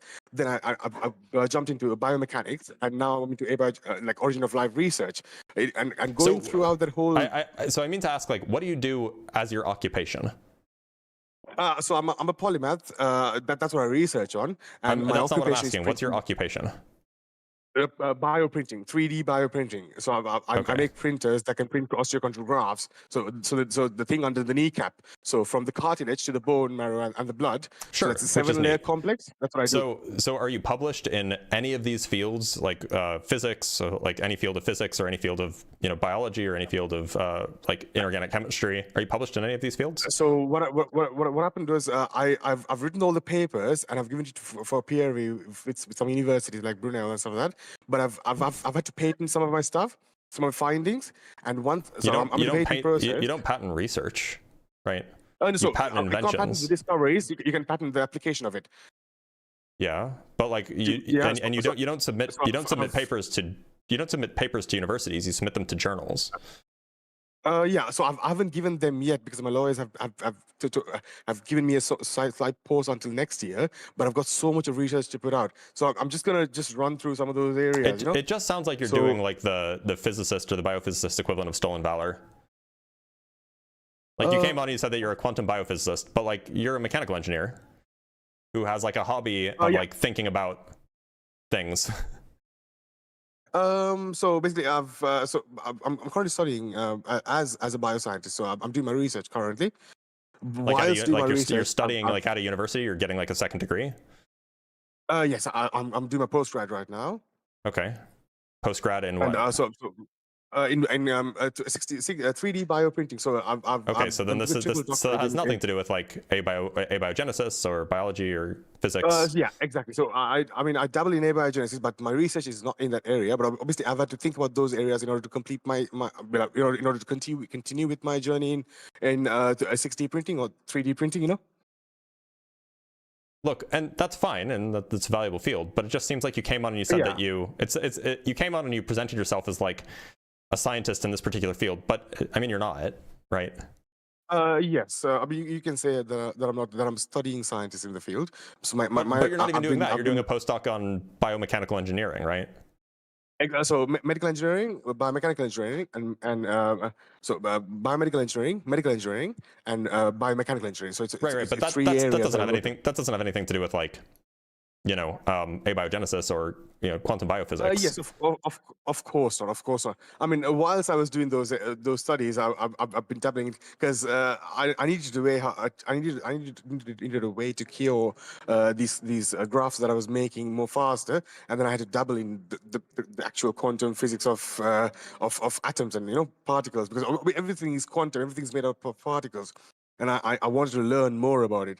and then I got into the math, and And a that's whole lot fine. of, I'm 100% on board. Like I think that more people should be interested in these things, and more people should look these things up in their free time. I'm totally on board with that. And then but it just feels weird that you came in and said that this is a thing that, like, this is your occupation. But anyway, that's neither here nor there. This is all to say, like, it seems like I don't know how we get to God from any of this. So let me just progress on a little bit more. So what I've kind of sort of researched, and the stance I've got to, I don't know whether you agree with it or not. I figured out that law does not emerge from particles. Particles obey laws, and those laws that's not correct. pre-exist. That's like that's a philosophical position that you can try to argue for, but that's not like based in any science that we have. So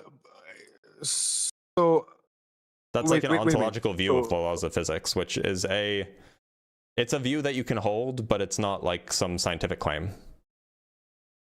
Yeah. So that structure and law has to pre-exist matter. Yeah, that's a non-scientific claim. That's like a philosophical claim. Like the fine-tuning trap. The fine-tuning is actually a scientific. Fine-tuning is actually a scientific claim. Okay, so if you go to fine-tuning, so I mean, constants have been chosen or spontaneously erupted from nowhere, from nothing. I don't think that those are the only two options. Okay. There's at minimum four options, right? So what about symmetry and asymmetry? So moral asymmetry. What about, I don't know what moral asymmetry is. Okay, let me just quickly, because I've written a small document, because obviously I wanted to speak with you for a long time ago, so I've made up a bunch of questions.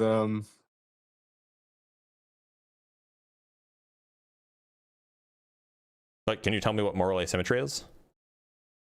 So let's say there was this. So I follow. Do you know about Phil Collins, James Tour, John Lennox? Do you know about the? I mean, I'm sure you know about these people, Phil right? Collins a drummer? Sorry, not Phil Collins. Sorry, I'm talking about the genome. Yeah, that guy, right? The guy who did the Phil in the Tarzan movie. No, the genome director. So the person who mapped out the genomes. What's his name? Francis Collins. Sorry about that. Yeah. Francis Collins. Okay. Yeah. Sorry about that, mate. Yeah. Okay, because I'm a drummer as well. So yeah. So what about these people? So moral asymmetry. So people don't know exactly. So do you agree that we don't know? We don't still have an explanation on how you interpret my words as meaningful text in your brain, and actually analyze and contemplate those things. We don't know how writing letters, those strokes in the paper, actually interprets us language. So those. Yeah, kind of certainly I don't know, but I'm also not a neurobiologist. I'm not a neuropsychologist. I don't know. But to say that nobody knows, I don't know if that's true. That's true. No, I mean, if nobody knew, if nobody knew, it wouldn't be possible, isn't it? I mean, everything's well, no. I mean, you said that nobody knows. You said that nobody knows, and then you said some stuff, and then I said, well, I don't know that, but I don't know if nobody knows that. Well, if nobody knew it, it wouldn't be possible for us to. Well. So for us to be using it, we're a user, isn't it? So we're a consumer of nature, technology, and so on and so forth. So we use atoms, we manipulate entropy, But obviously, it had to be there. What do you mean? I don't know what you mean. I don't know what you mean. It had to be there. I have no idea what that means. Are you an experimental physicist? No, I'm not. I'm a theorist. I'm a theorist's theorist. All right. So when you go, and so you go. I'm assuming you go to university in the morning or something. No, I'm done with school. Ah, right. So let's say I have my PhD, right? Ah, right. So you're not in academics anymore. In some sense, I am. I'm still publishing. I'm still collaborating, but I make my money doing this, so that I get a little bit more academic freedom. That makes sense. Yeah, I get paid. I make like way more money than I would make being an academic. Academics don't get paid anything. Really? Yeah. Like this online thing. Yeah, I mean, I do science communication, and sounds- that pays decently. That sounds interesting, man. I'm not gonna lie. I wanted to dabble in it as well. So, anyways, It's fun to do. let's say tomorrow. Yeah. Yeah. So let's say just hypothetically, yeah. It was one. I mean, I wouldn't call myself smart, but obviously I dabble in certain areas. Mhm. So one person to another, like intellectual person to another. So tomorrow morning, you're gonna wake up and start doing your anything that you left off last night, right? Sure. Yeah. Yeah. Do you believe like faith that you'll wake up and do it tomorrow? That thing you left off. Do I have Is blind. faith? I don't understand what that means. You have to have. Otherwise, so if you don't have faith that you'll wake up tomorrow and start off where you left off or start something new, if you don't have faith, you would never go to sleep. If I don't have faith, do you mean? Wait, are you asking? Do you believe that I will wake up tomorrow? That I won't like die in my sleep? Exactly. So Yeah, I mean, sure, I absolutely believe that because I have Exactly. So justification belief for and that faith- belief. Belief and faith are not the same thing. It's true. It's true. That's true. I mean, there's justification. So belief and faith are intertwined in our lives, anyways. Belief and faith are It's not the just same that thing. when it comes to God, So to say that I have when it comes to- faith is not correct. You'd have to have faith that you'd breathe throughout the night. Otherwise, you would stop breathing. No, it's not faith. I mean, it happens. That's a It's belief. A belief. autonomic. Faith is a kind of belief, but not all beliefs are kinds of faiths.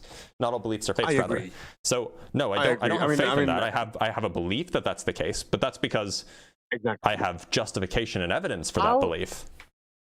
How intertwined do you think belief and faith are? Faith is a kind of belief. Not all beliefs are faiths. Okay. I mean, okay. So let's just move on from that. I'm sorry, I'm taking so much of your time. Let me just quickly. But look, I would like to see like the reason, like what kind of God is it that you believe in? Do you believe in Spinoza's God, in so which case we just have a basically- semantic dispute, or do you believe in like some sort of divine creator? I see. So as I'm doing my biophysics stuff and biomechanical engineering, I see some sort of a signature in how orderly things. Because I am a fabric, so I've had factories and manufacturing plants, and when I look into the each cell or how a cell works, they all look the same in the micro sense, in the nanoscale. But when you zoom out, one's an eye, one's a liver, one's a kneecap, one's everything. You know, they're all the same. You know, and Yeah, then the cells are copies of one another. I agree. one another, but they morph, they metamorph into different Yep, aspects. they have they without making differentiate. sense. I agree. Why does that not differentiate, but make sense? It should make sense because they all look the same in the nanosense. So Right. imagine But you have so initially you have you have cakes. stem cells. So let's say you have cakes. Let's say you have 100 trillion cakes, right? Mm-hmm. They're all the same Yeah. when you look into it in the nanoscale. Yeah. But as soon as you zoom out in the cosmological scale, one's an eye. I mean, you can see contrast. Well, look, the reason why cells differentiate. So to be clear, a blood cell is not the same as a neuron. They don't look the same even at the microscopic scale. No. Right. I'm talking about cells that divide in terms of not standalone cells. Blood cell does not have glial cells, Yeah, mitochondria. these are different DNA. kinds. These are different kinds of cells. I'm talking about animal cells, like a eukaryote cells. You know, cells You mean that like a divide. eukaryote? Yeah. So not all eukaryote cells look the same. Like, of course they don't. Well, no. In terms of the manufacturing mechanism inside, they're all the same. Well, that's because they all descend from a common cell, right? Yeah, but so okay. The prokaryote eukaryote transition happened exactly once, and all eukaryotes are descended from the eukaryote that you know absorbed the developed the nucleus and all that stuff. Like that happened exactly once. So every single cell descends. They're all the same because they all descend from the same cell. Okay, so let's say some laws of physics made them happen like that. Yeah. Well, I mean, you should probably zoom out a little bit. You might call them like biological phenomena that happened. Okay, so are those laws of physics? So what I believe, obviously, apart from a creator or whatever, that there are three things in this world: physics, maths, and chemistry, and everything is made up from that. Even biology. Biology is one of the major forms. I mean, you of could say that symbiosis. chemistry is just physics, but chemists will be mad at me if I say that. Exactly. Yeah. Yeah, but look, obviously physics, these are descriptive. These are not prescriptive. By the way, you still haven't Say that told me again? what kind of God it is you believe in. I didn't understand that. I So don't understand that, sorry. physics is descriptive, not prescriptive, meaning that physics describes what's real. It doesn't prescribe what's real. It doesn't determine what's real. So, Exactly. So it's discovery of what's real, isn't it? It's a description. It's merely a description of the real world. Now, look. Excellent. Here's what I would say. It sounds like you still haven't told me what God it is you believe in. So if you could do that, that'd be so great. I do believe in. So I mean, yeah. I mean, to be very frank, I do believe in the Baruch Spinoza's God. Well, then we don't even really have like a meaningful distinction. And also a creation God. Well, you can't believe in both because they're in conflict with one another. I know, but I'm more leaning on to the creation God, if you know what I mean. Okay, so because obviously I was an inventor, and so as an inventor and a creator, I can't imagine something like let's say a car. Somebody brought up a car in your debate one time. Yep. So it's got 35,000 parts. Obviously, I've put as an apprentice of mechanics and being a mechanic, I've put up a car together internally, like, you know, and the notion that all those parts machined and fit into one piece spontaneously, it seems so out there for me. I don't know why. I want to get a better explanation from you. That's why I'm talking to you. You know. But the universe isn't like a car. And if laws, yeah, I mean it's way more complex. If laws are real, arguably not. And if laws are real, I don't think the laws are real. I don't think the laws are real. Well, I mean, we know Boltzmann constants, and we know thermodynamic laws. We know the three laws of entropy. So laws are descriptions. They're not things that exist out there in the world. But yeah, it's description of the cosmological world that we live in. Yeah, they're descriptions of the world. They're not things. Fine print. Okay, so do you agree that chess sets exist? Chess sets exist. Chess sets, yeah. You know, you have a king and you have a pawn. You have a bunch of pawns, and you have a queen and a bishop and a rook and a knight. I accept that somebody had to machine those parts and make up the game. Yeah, so we agree that chess sets exist. Does that mean that the rules of chess are? No. Does that mean that the rules of chess exist? The rules of chess exist? Of course. Where do they exist? I mean, that's given. I mean, it has to be written in some transparent, translucent area, and some of the. I mean, without the laws, the game doesn't make sense. Where do the rules of chess exist? In someone's mind. So right. They're merely mental conceptions. They don't exist in the world. Like maths. Like maths. Yeah. I mean, we use maths. I mean, right. This is like just because I'm under the notion just because a chess set exists doesn't mean that the chess set is governed by the rules of chess. No. Of course, it's a player. So we've got free will. Right. That's it in the Bible as well. So the point is the rules of chess describe the way that chess is played. Exactly. I mean, how every in the same way, the laws of physics describe the way that the universe behaves. This is not. Yes. This is not. The laws of physics don't govern the universe. They describe the universe. Let's ask you: do you believe the universe came from nothing? No. No. I mean, that says you're into Baruch Spinoza's God, you know? No, it doesn't. I mean, it can't come from nothing. No? No, it does not imply that, no. I mean, having something. For example, I could think that the universe has always existed. But we know, I mean, how can you say the Europhysicists? We can see the Big Bang. We know it as the beginning. The Big Bang, Bang isn't really related to a beginning. They're not really what? The same thing. We got a blob of something like singularity, something that's infinitely small, and we can look into the darkest place on the sky and see that little blob. Yeah, what we're seeing is the cosmic microwave background radiation. That's not a beginning. What that is that's a hot dense state. That is a hot dense state. Exactly. It doesn't say anything about the beginning. In a singularity. But no, it's not a singularity. Stephen Hawking's. Have you read about the Stephen Hawking's book where he spoke about the beginning? Yeah, not only have I read the book, I have it right next to me. You're talking about A Brief History of Time. That book was written in the 80s. It's about 40. The view that the universe had a beginning, and that beginning was at the Big Bang, is about 40 years out of date. So right now, globally, we have accepted that there was no beginning?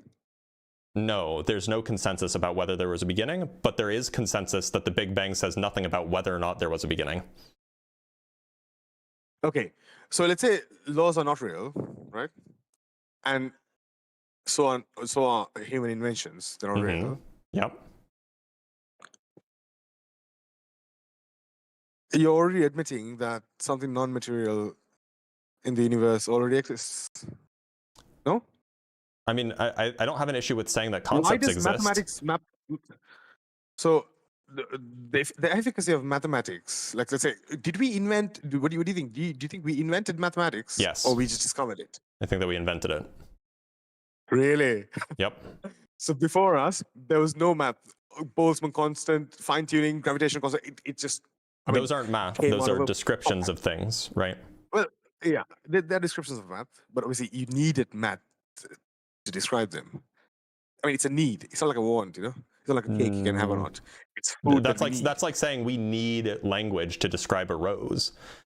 I mean, in some sense, that's true. So language. In that the way that we describe things is with language, and so of course you need language to do descriptions, but that's not really a particularly deep statement.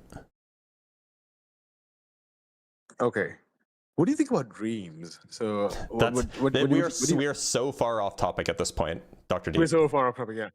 Okay, Dr. Deep, I'm going to let you go because I want to have time to bring on at least one other guest. But thank you for being here. Okay. And next time, don't do stolen valor. It's not actually stolen valor, but it's akin to it, right? It's like saying that you are something when you're not. By the way, somebody said, yes, I knew Blitz would know about that survey. I don't know if you know this, but I'm the one who brought that survey to TikTok. Nobody ever used that survey. Nobody ever referenced that survey on Discord or on TikTok live streams, on YouTube live streams. Nobody referred to that survey before I started doing it because I was actually familiar with the survey before people started. I was familiar with the survey because I happened to be in contact with one of the authors of the survey, and I was I almost participated in the survey. So that's why I know about this survey, right? I brought it. It's me. I take credit for that. I didn't run the survey, of course, but I'm the reason you've heard about it on TikTok or on YouTube. But anyway, let's read some super chats and then move on to our next guest.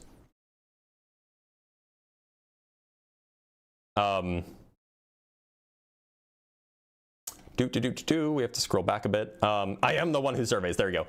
From the Rabid Squirrel with the $2. All hail the emissary of the lava lamp. Indeed, all hail the emissary of the lava. I don't know why I do the crab hands when I do that, but it is funny. And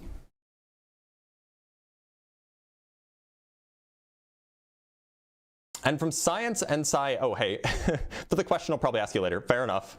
You get one free question. I'll talk to you later, friend. From Piranha with the $2, I think Mr. Deep took too many of his ADHD meds. That would make him slow down and focus. Let's try not to pathologize people, guys. From Dr. Fudge with the $5, guy needs to either calm down or stop taking whatever he's taking, my goodness. Again, let's not pathologize people. From Soupy Dude with the $5, for if I had a nickel for every polymath on Blitz's channel, I'd have 2 nickels, which isn't a lot, but weird that 2 people identified as polymaths. Yeah, it's definitely a thing that happens. People like to identify as polymaths a lot because it's a cool old word that people use to describe themselves, that people use to describe smart people. From Empiricist with the $2, quantum biophysicist who parrots creationists. Okay.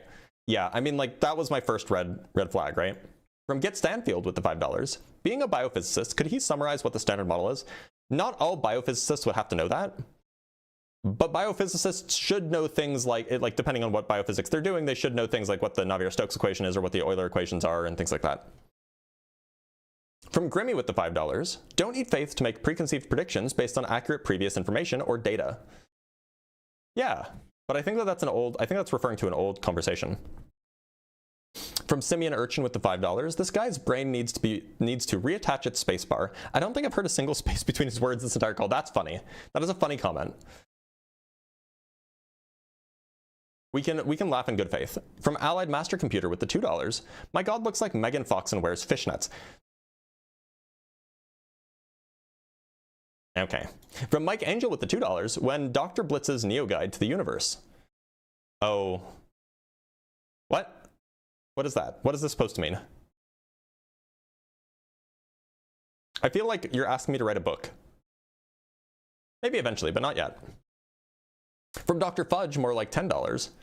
Sorry, from Dr. Fudge with the $10, more like Dr. Deepity. Who said that? Who was the Deepity thing? The Deepity person? From Mindforged Manacles with the $5, most mathematicians apparently hold some kind of Platonism about math, but if pressed on it, adopt formalism about it. So, right, this is how you know I'm a physicist at heart who does mathematics for a living rather than the other way around, right? Because I am absolutely not a Platonist. Despite most mathematicians, yes, you're right, being Platonists about math in some way or another. I'm a maybe a formalist or maybe some kind of anti-realist anyway. All right, I'm just going to double check to make sure I haven't missed any Cash Apps. I have not. So let us move on to our next guest. Let's hydrate first really quick.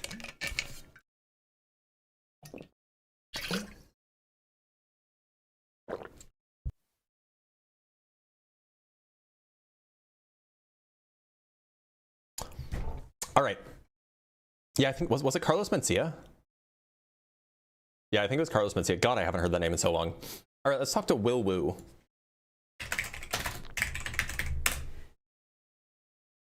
It's not a nose ring? No, it's not. It's an injury. Will Wu, how's it going? Hi. Will Wu, do you believe in a god? I do. Okay, and which god is it? Because I don't want to make any bad assumptions about you. I don't believe in like a specific religion. I just mean like what properties of the god is it that you believe, or if the god has a name, if you could tell me that.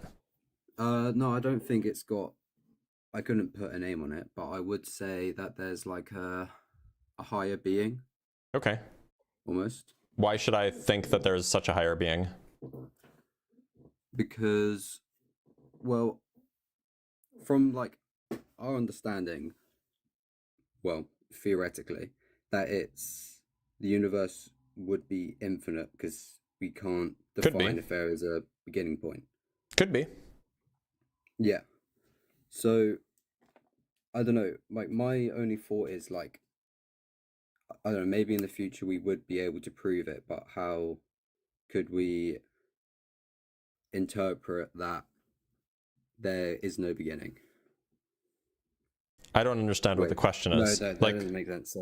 Sorry, I'm nervous. Yeah, you're fine. Go ahead. So like, if it is infinite, how can we know that a higher being didn't create this infinite cycle that we are in? I mean, it could, but then it just means that it's not the creator of reality, right? Okay. Like, I mean, if you're just saying like maybe our universe exists forever into the past, but we are just like a sub part of the universe that some ancient being created, like, okay. But then we're just talking about like an alien with superpowers rather than like a divine being. Okay, yeah. And I don't know, Well, I wouldn't call that a god.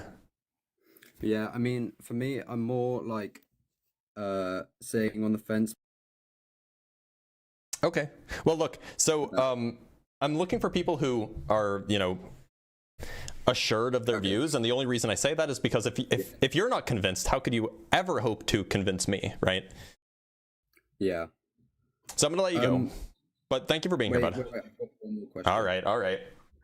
So, what do you? I mean, I know that you're atheist, but would you agree with Spinoza?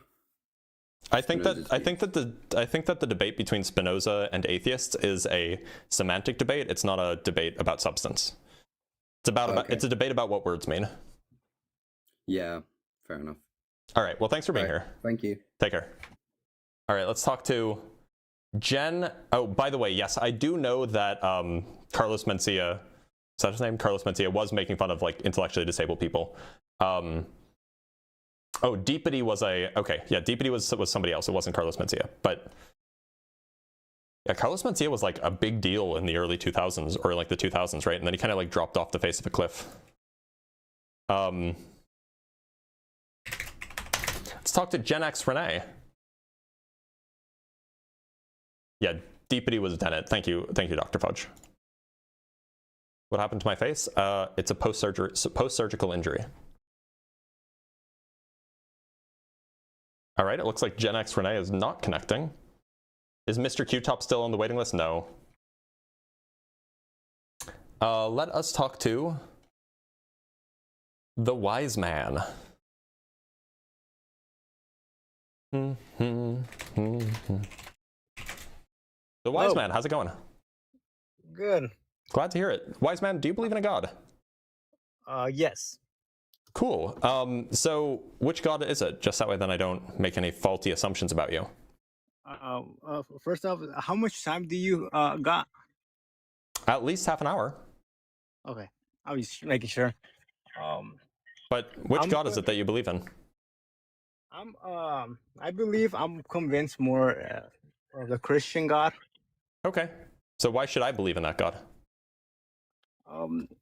If I have some thought experiment, if you don't mind.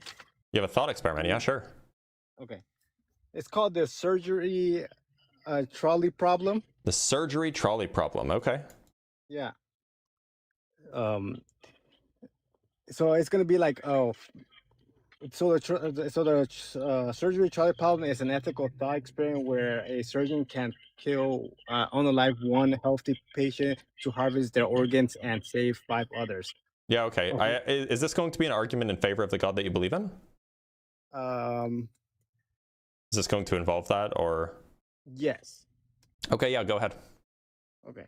There's something that like I said, I believe in, that I'm convinced unless someone tells me otherwise. Okay, so we have 5 patients with lungs, pancreas, kidney, brain, and heart. And the lungs. By the way, hold on. I'm sorry. There is some like horrible feedback happening with your microphone or something. Would you be able to fix that? Oh, how about now? I don't know. I hope it's gone. Did you change something? I think it might be my hand on the phone. Okay. Anyway, yeah, okay. So I'm familiar with this. So you have one person who has healthy organs that could go to the 5 people who need those healthy organs. Do you kill the person with the healthy organs to give the 5 organs to the people who need them to save their lives, or do you not? That's the question, right? Yeah. Okay. So, I think that you can't do that. I don't think that you should do that. How does this get you to a god? Well, in the Christian God, they say that they talk about this savior, right? And yeah. Well, I'm just gonna skip that one because I don't think I have a lot of time. But let's look at. I want to talk about the 10 Commandments. Wait, hold on. Why did you bring up this this trolley problem? Well, I wanted to get through it, so I summarized what the trolley problem is. I gave you my answer. What does that have to do with God? Okay, so it's about this about this Jesus sacrificing himself, and that's what I want to kind of connect it to. Okay, so what's the connection? That you said that you're not okay with it, but what if what about the other guy, the healthy person? What about if he wants to sacrifice himself? If he wants to do that, then like I'm more agnostic about it. I still think that people shouldn't kill themselves to save other people, but I think that in some situations it can be appropriate, and perhaps this is one of those situations. Okay. So what does this have to do with God? Give me a sec.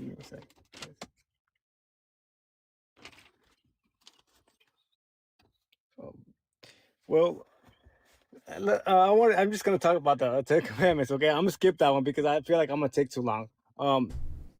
So the 10 Commandments it says that you shall not. You just broke my neck with that pivot. Okay. Oh, wait, I wasn't pivoting. What do you mean you weren't pivoting? You're just literally changing topics. question. Do you like scrambled eggs? Yeah. Okay. Oh, well, because I'm about to turn you into scrambled eggs. I'm sure Okay. I'm sure you are. Go ahead. Okay. Anyways, okay. So it says, I am kind of like a believer on this, right? It says, have you ever looked upon a woman with lust? Sure. Have you ever steal? I don't think so. Have you ever lied before? Probably. Okay. Well, it's I don't think I think everybody has fallen into these commandments, right? Well, I don't think I've stolen. Feel like I'd remember that. But anyways, so if you break one law here in the Ten Commandments, whatever, you're guilty of a crime against God. Okay, I don't And care. this- I don't think that God's real. Okay, so you're guilty of, you go to court and you're guilty of these crimes, you get punished by it. I think this goes hand to hand, like the same with I don't think God is real, so I don't think that there's any judgment coming for breaking these commandments. Your goal here is to try to prove to me that this God is real before trying to yell at me and say that I've broken these commandments and that I'm going to hell if I don't repent or whatever. So like, what do you believe in? Good? Do I believe in good?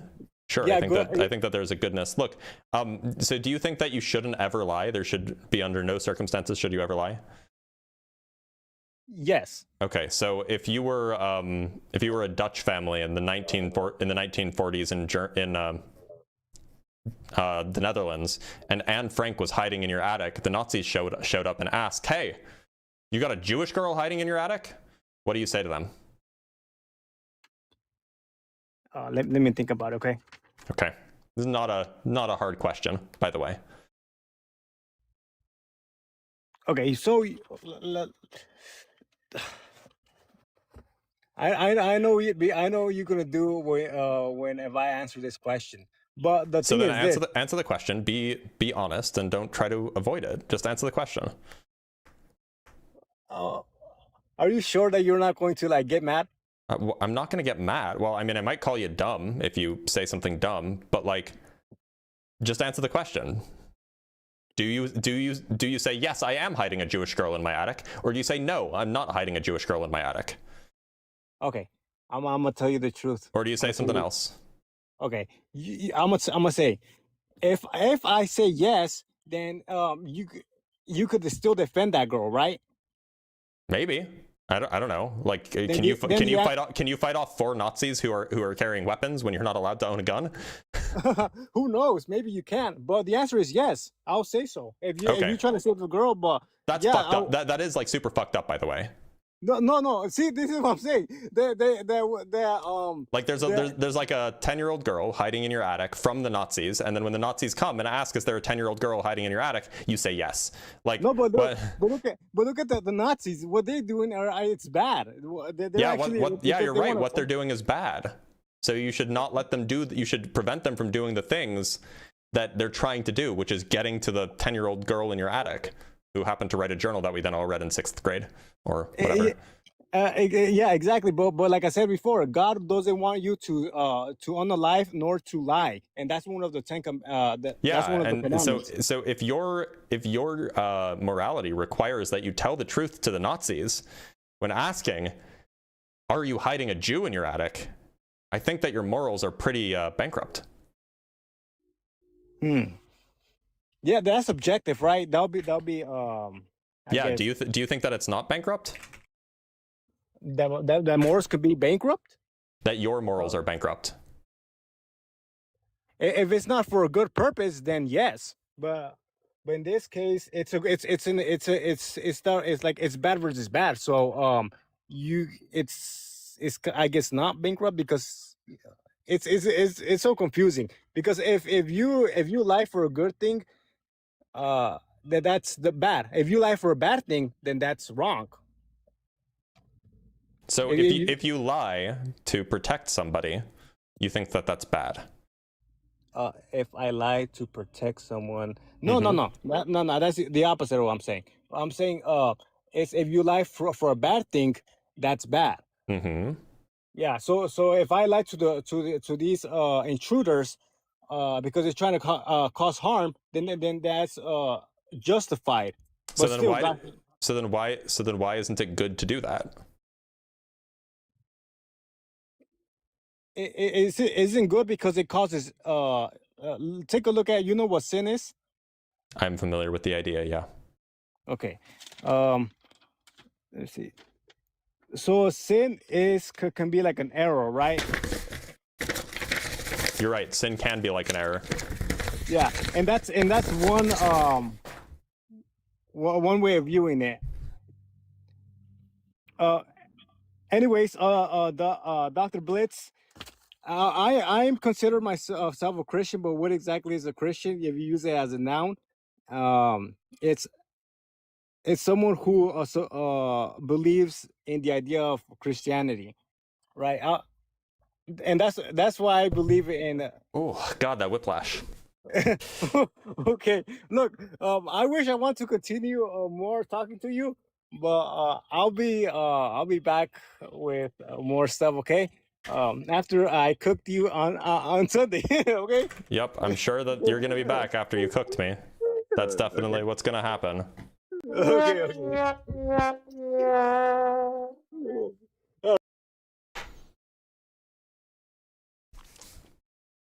You know, I like my eggs runny, but not so runny that they weren't cooked. That was unusual.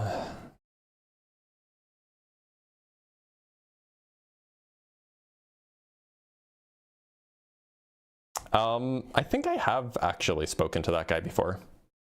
But I think his name was different last time. I think his name was Jesus Warrior last time, or something like that. All right, let us bring up our next guest. Let's talk to FL Back. Back, how's it going? Hello. It's going, it's good.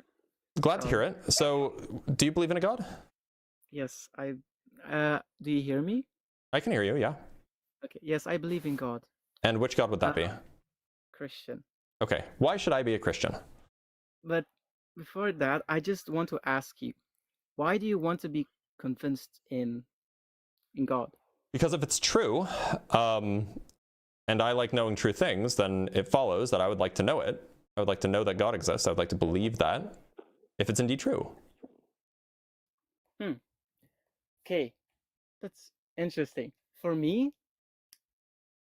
how I came to the conclusion of God being true is I like to look around and think about. I like to look around too.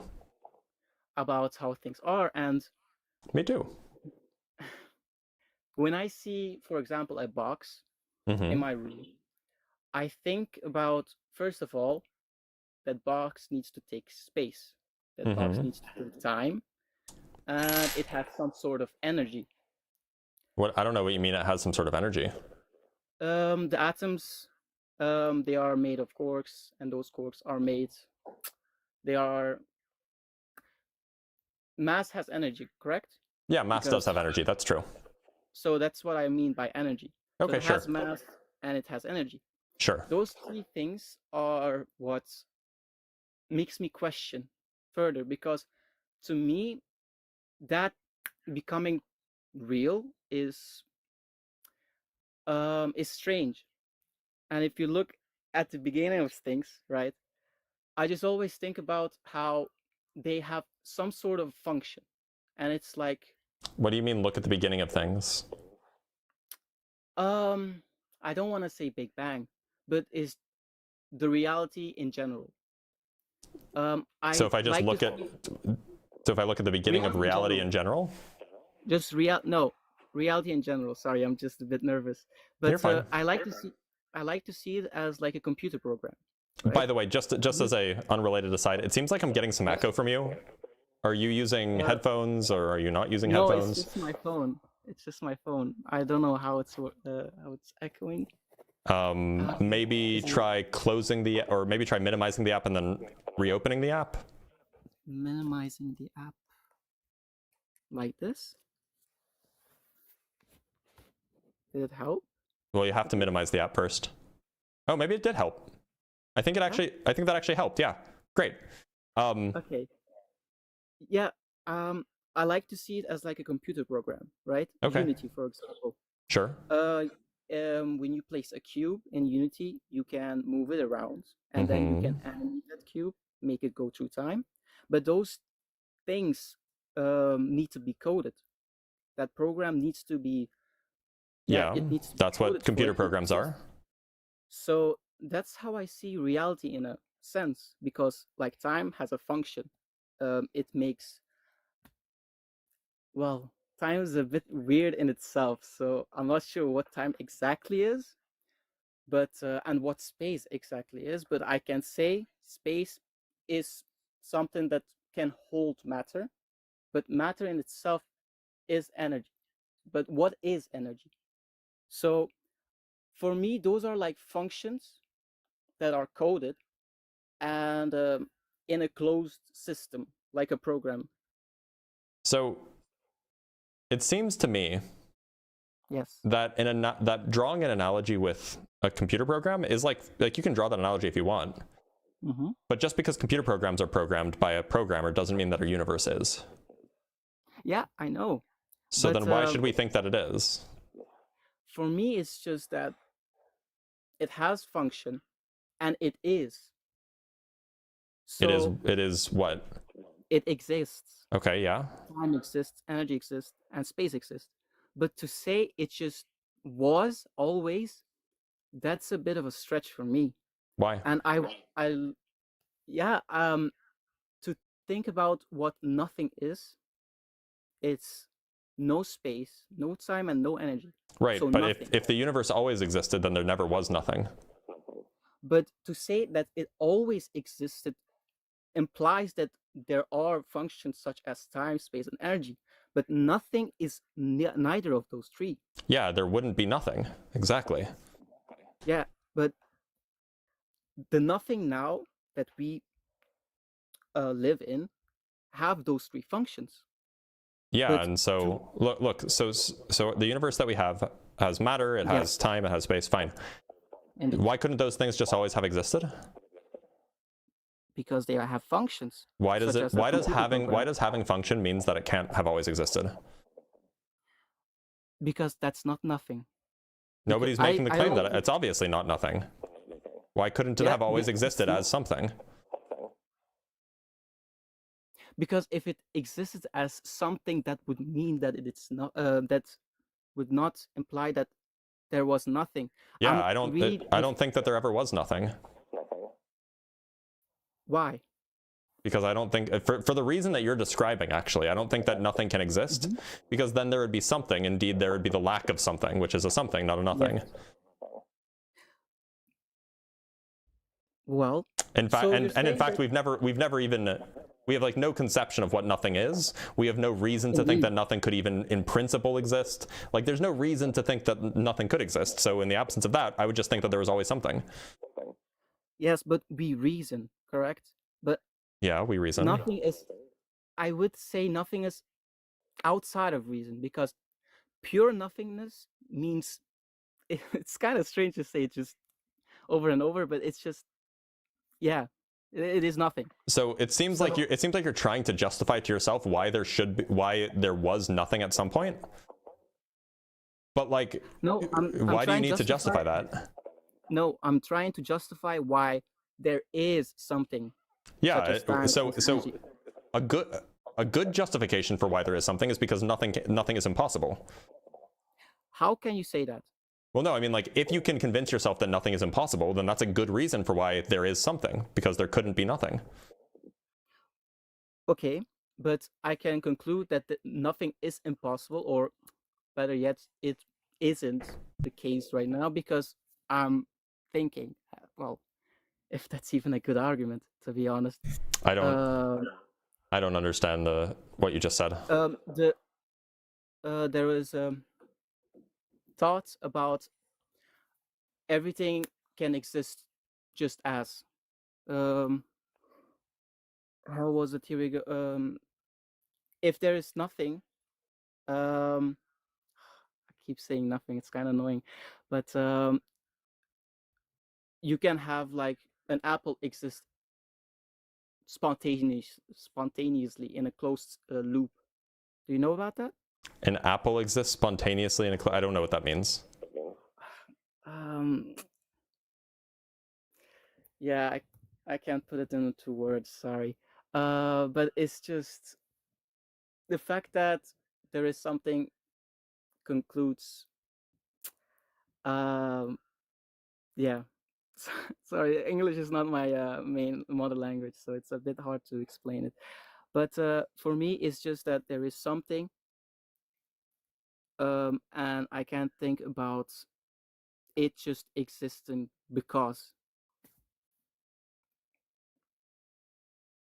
I I'm not don't think, I'm not saying it exists just because. I'm just saying that it exists because nothing is impossible.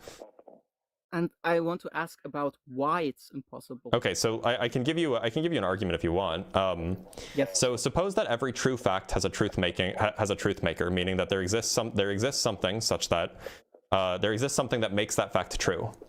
That's not so unreasonable that every true fact has a reason why it's true or a something that makes it true. And then suppose for a moment that there existed nothing. Well, then it's a true fact that there exists nothing. But then, by the previous statement, every true fact has a truth maker, something that makes it true, which means that there is something that makes it true, that there is nothing. That's a contradiction, and so you get that there cannot be nothing. That's like a fairly straightforward argument. It's not like the most, it needs to be unpacked a little bit, but that's one way that you can see that there can't be nothing. Okay. But that's more on the theory side. No, there's nothing on the theory side. This is philosophy. We're talking about philosophy here. This isn't like theory. Yeah, it's a bit hard to follow, but It's a bit hard to follow? Which part? I mean, like, do you agree or disagree that for every true fact there is something that explains why it's a true fact? Okay, yes, I agree with that. Okay, and if there existed nothing, do you take the view that it is true that there exists nothing? Yes. So if you take those two statements, that it is true that there is nothing, and for every true fact there is something that makes it true, then that means that there is something that makes it true that there is nothing. Yes, no, I agree. But Yes, if there's something, then that means that there's not nothing, which makes nothing impossible. No, I understand. So there, now you have an explanation for why there's something rather than nothing, and therefore you can just suppose that the universe has always existed. That's a totally justifiable position here now. No, that jump was a bit too big for me. Well, the point is that there was never nothing, which means that there was always something. Just call that something part of the universe, and now you're done. Yeah, to call that part of something the universe is just a bit too big of a jump. It's like saying, well, there was never unity, but now there is unity, so here you go. Look, all I'm saying is that we have good reason to think that there was never nothing, and we also have good reason to think that the stuff in the universe isn't the kind of stuff that goes from not existing to existing. So if there was never nothing, and there was never a state of affairs where the stuff in the universe goes from not existing to existing, well then it seems like a pretty reasonable thing to conclude that the stuff in the universe never went from not existing to existing, and there was never nothing, so you get to the conclusion that that stuff always existed. Well, yes, I understand, but it just really doesn't make sense that And to be clear, you believe that a divine being that always existed makes sense? Well, how I came to that conclusion is sure. So then why does it make sense that a divine being always exists, but it doesn't make sense that like quarks always existed?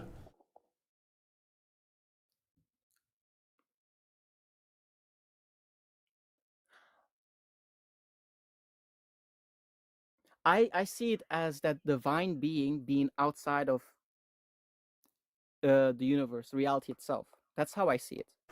And Well, it can't be I outside see. of reality. Reality is all of those things which are real, and if the divine being is real, then it's part of reality.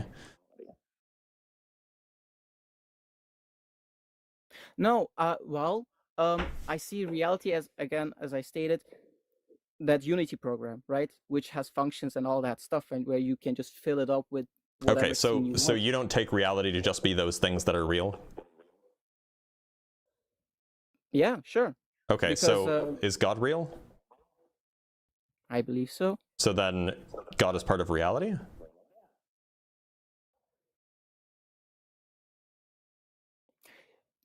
He governs reality. I'll say it. Okay, Say it so like that. maybe we should just figure out what the definition of reality is. Yes, that's you know, that's what I wanted to talk about, what reality exactly is, because yes, I believe in God, but that has its own separate meaning. So But reality is the state of everything that exists. Do we agree on that?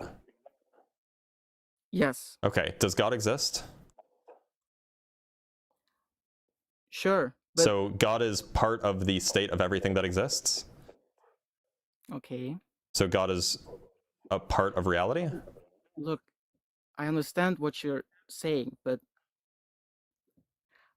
could you follow what my footsteps are? Because look, It sounds like you want to say that God is in like a metaverse, sure, where he like governs our universe or something, right? could be. So like, why do you think that God exists forever in that metaverse? Why is that not an issue for you? But thinking that our universe always existed is an issue. No, I didn't bring up God for this state. I just wanted to talk about why this reality existed. Look, God aside, because my belief in God is actually, it's all different thing. But I want to talk about about why everything is as it is, because Yeah, that doesn't make sense. look, so Because I understand what you're doing. yes, You're saying this stuff doesn't make sense unless you posit a God. no, I just So then well, how is this related to the topic of conversation? The topic of conversation is, can you convince me to believe in your God? So if this has nothing to do with God, then why are we talking about it?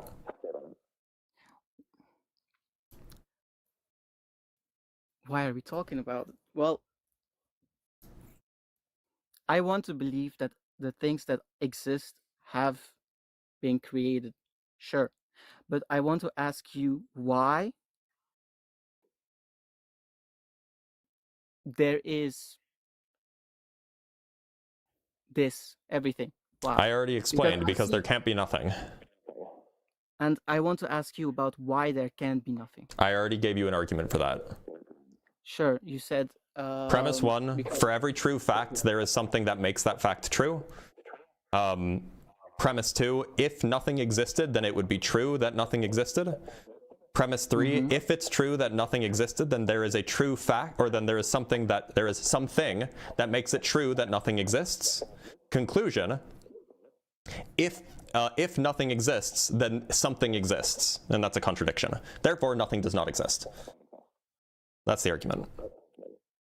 So if I were to say that the box I will make in the future, correct? Exists. Is that correct? I don't know. What do you say? You're saying if the box... No, if I were to make an object, let's say in the future, right? But I haven't made it now. Does that mean that that object in the future exists now? Well, no, it doesn't exist now. Yes, indeed. So it doesn't exist. Yeah, there are things that don't exist now. I agree. And let's say it's the same concept, but with the universe, with reality itself. Well, so the same is reality considered the sum total of all things that exist? Sure. Well, then that's impossible. For me, like, as I said as we've earlier, ruled out. No, I wanted to say energy, space, and time. Those three are my general consensus of things, but sure. Let's say those three needs to be created, right? They need to exist. Why should I think that? Well, isn't reality that? Reality definitely has space, time, and matter in it as part of reality. I don't know why I should think that those three things had to be created. Had to exist. Well, they do exist. Whether they had to exist is a different question. Possibly. It's possible that they had to exist, at least like conceptually possible. And that's how I see it. They had to exist because If they had to exist, then that means that they couldn't not exist, which means that they can't have been created. how do you could not have been created?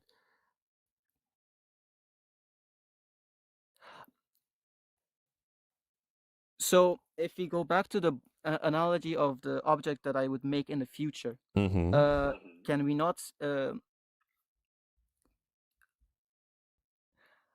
have it the same as that analogy of the reality No, itself? because the box doesn't have to exist. If your claim is that space, time, and matter have to exist, then that means that they can't have ever not existed if they have to exist. If they are necessary. Sure, they are necessary for Right. for there to be something, but I'm trying to say that those three things had to be created, written. Why? If they're necessary, then that means that they don't need to be Because they created are because they always something. existed. For me, those three things: space is something, energy is something, and time is something. Sure. And they just spontaneously existing forever. That's a bit too much. I believe in. But you don't there's have, hold on, but nothing- it's not too much to think that the God has existed forever. Well, because there is something. Yeah, so why can't the something that existed forever just be space, time, and matter? Because it's the same as saying I imagine space, time, and energy in my head, so that I can create a universe in my head.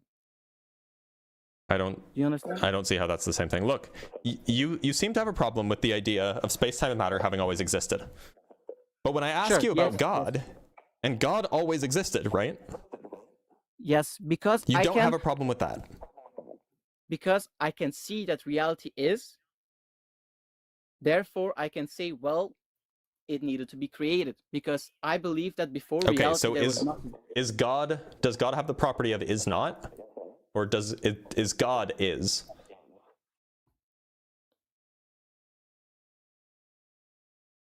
Sure, is. So God is, reality is. You said that because reality is, it follows that reality must be created. Does it then follow that because God is, therefore God must be created? Well, who knows? Well, you're a Christian, so if you think that God is created, then you're going to hell. I like to think freely. I chose for Christianity because. Well, then you're just not a Christian. If you think that God had a beginning, then you're not a Christian, right? No, Christianity. I have free will to think about everything I want. You have, well, yeah. You're just not a. It just makes you not a Christian. Follow his teachings. No, Christianity means that to follow Jesus Christ. That's it, and how he lived and how he is. Okay, so do you believe that everything that Jesus believed was true is actually true? Jesus, the pivot. No, this is relevant. Jesus I promise. was human. Sure. Jesus was human. So wait, before I answer, can you clarify? Yeah. So everything that Jesus believed is true. Do you also believe that that's true? Like if Jesus believed that, 3 + 5 is 8, well, okay, that's a bad example. If Jesus believed that, I don't know, that heaven is coming in the next world, would you also believe that? Heaven is coming in the next world. Because Jesus believed it. I.e., do you think that Jesus could believe something wrong?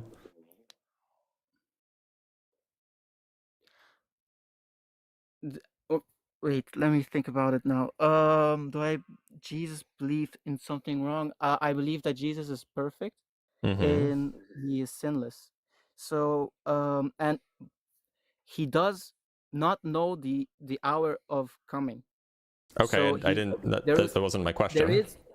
There is limits to how much he knows. So, my question was, do you believe that everything that he knows is true?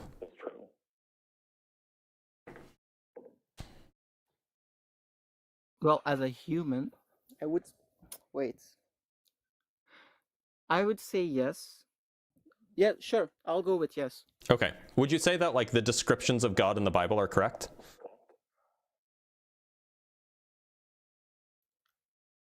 Okay, yeah. Okay. So like if I were to show you, for example, Romans 1:20, for since the creation of the world, God's invisible qualities, his eternal power and divine nature have been clearly seen, blah, blah, blah, blah, blah. Sounds like they're saying God is eternal. Oh, sorry, that's the wrong, that is the wrong thing. Here, this is what I mean to show you. His eternal power, Romans 1:20, his eternal power, God is eternal. Here's 1 Timothy 1 verse, verse 17. Now to the King, eternal, immortal, invisible, the only God. It sounds like God is eternal. Okay. So what does this have? It sounded just a minute ago you said that the description of God in the Bible is correct. Okay. Which means that it is your view that God is indeed eternal. Okay. And so you have no problem with thinking that God can exist forever. God could be eternal. But for some reason you do have a problem thinking that space-time and matter can exist forever. I'm just trying to understand why. Okay. So for me, I think about what nothing is exactly. And for me, that nothing is, let's go back to the analogy of the computer program. If you have your starting screen, right, and you have that icon of unity, that unity icon is reality itself, which has functions such as space, time, and energy. That's what my problem is. If you remove that unity program, you have nothing. Why do you why is it look, I know that that's your view. I'm asking, why is it a problem for why what is the conceptual block that you're having in even conceptualizing that the universe, space-time and matter could exist forever? What's the block there? The block is, it's just far from nothing. That's my block. You're right. It is far from nothing. Why would you? That's unrelated to the question, though. The question is, why can't the universe have always existed? Because it's far from nothing. That's the only argument I can give you. God is far from nothing. What does that have to do with whether or not a thing could have always existed? Because I can say that, well, the reality exists. It exists. That's why I can say God exists. But let's say I want to ask you, let's take God out. Let's take God out. What would you say then? Let's say what would I say about what? God. I still think it's true that nothing never existed. Okay. Then There was never nothing. I appreciate your opinion. Okay. You should really think about why, like, just as a postscript, spend some time thinking about why you have no problem thinking God always existed, but you do have a problem thinking the universe always existed. Just something to think about. Thanks for being here. That was...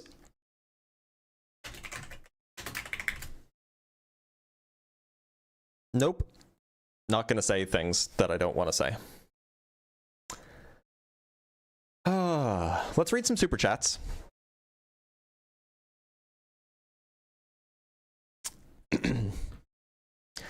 From Ekipo with the two euros. I never lust, I never steal, and I never lie. Huh. Good on you. From Tim Davidson with the $2. P1, God's love. P2, love's blind. Conclusion, Ray Charles God. You got us there. It is known. From Git Stanfield, with the $10, sorry. Humans need to get over the hubris of their relationship to the universe. The universe could have been a default state of existence. There was never not time where it didn't exist. Yeah, that's my view. It just doesn't make sense to say that there was nothing. From Hydex Holdings with the with the $5, you are very true with confidence that there is no God. I think I know what that means. My view is that I'm fairly confident that there is no God. You know, I could be wrong about things. From ResPliz with the $2. Good meme, by the way. Thanks for making my workday go by quickly. Well, I welcome the appreciation, but we will be ending soon. From Brady's with the $5, your level of patience needs to be studied. Also, thank you for your work. You learn this when you teach undergrads, which I did for several years. And from Traxel with the €6, thank you so much, Traxel. What is the argument called that you presented regarding the impossibility of nothing existing? It is an argument. I don't know how seriously how well this is taken, but it's an argument that's put forward. I mean, it's basically a summary of the argument put forward by David Pizzi. It was like, I guess it was published last year, but I don't think that this is like, I don't know if it's originally his or if he was just kind of summarizing it. It's not clear. But I just found it in this paper. So if you want to take a look, it's fairly straightforward.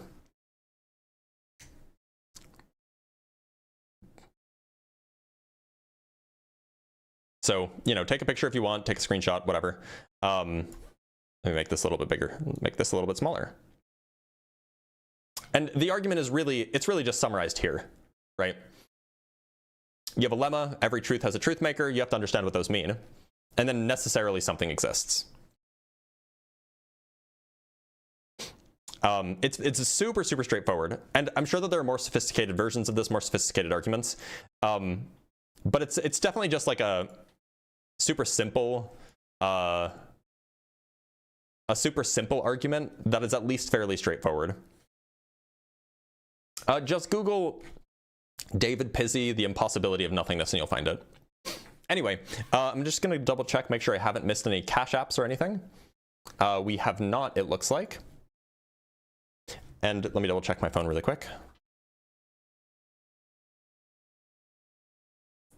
Yeah, it looks like, yeah, okay. So it doesn't look like we have anything else. So I'm going to end the live stream here. I do have some stuff to take care of this afternoon, so I don't really have a whole lot of time in that regard. Somebody says I'll cash app you $10 million. What? What are you talking about? I mean, I'd love it if you did, but you know. Anyway, so by the way, if you want to see see more of my content, consider following on TikTok or subscribing on YouTube. The YouTube channels are at Blitz PhD for the vertical and at Dr. Blitz Debunks for the horizontal. There's also going to be clips that show up on the Dr. Blitz Debunks channel, like debate clips. So if you want to see that, that's the place to go. If you want to support me, the best way to do it is to either become a Patreon on Patreon or a patron on Patreon, or to become a member on YouTube. It's like $4 or $5 a month, and it gives me some consistency. So that's really helpful too. But with that said, I'll see you guys on Sunday for the Unapologetic Show.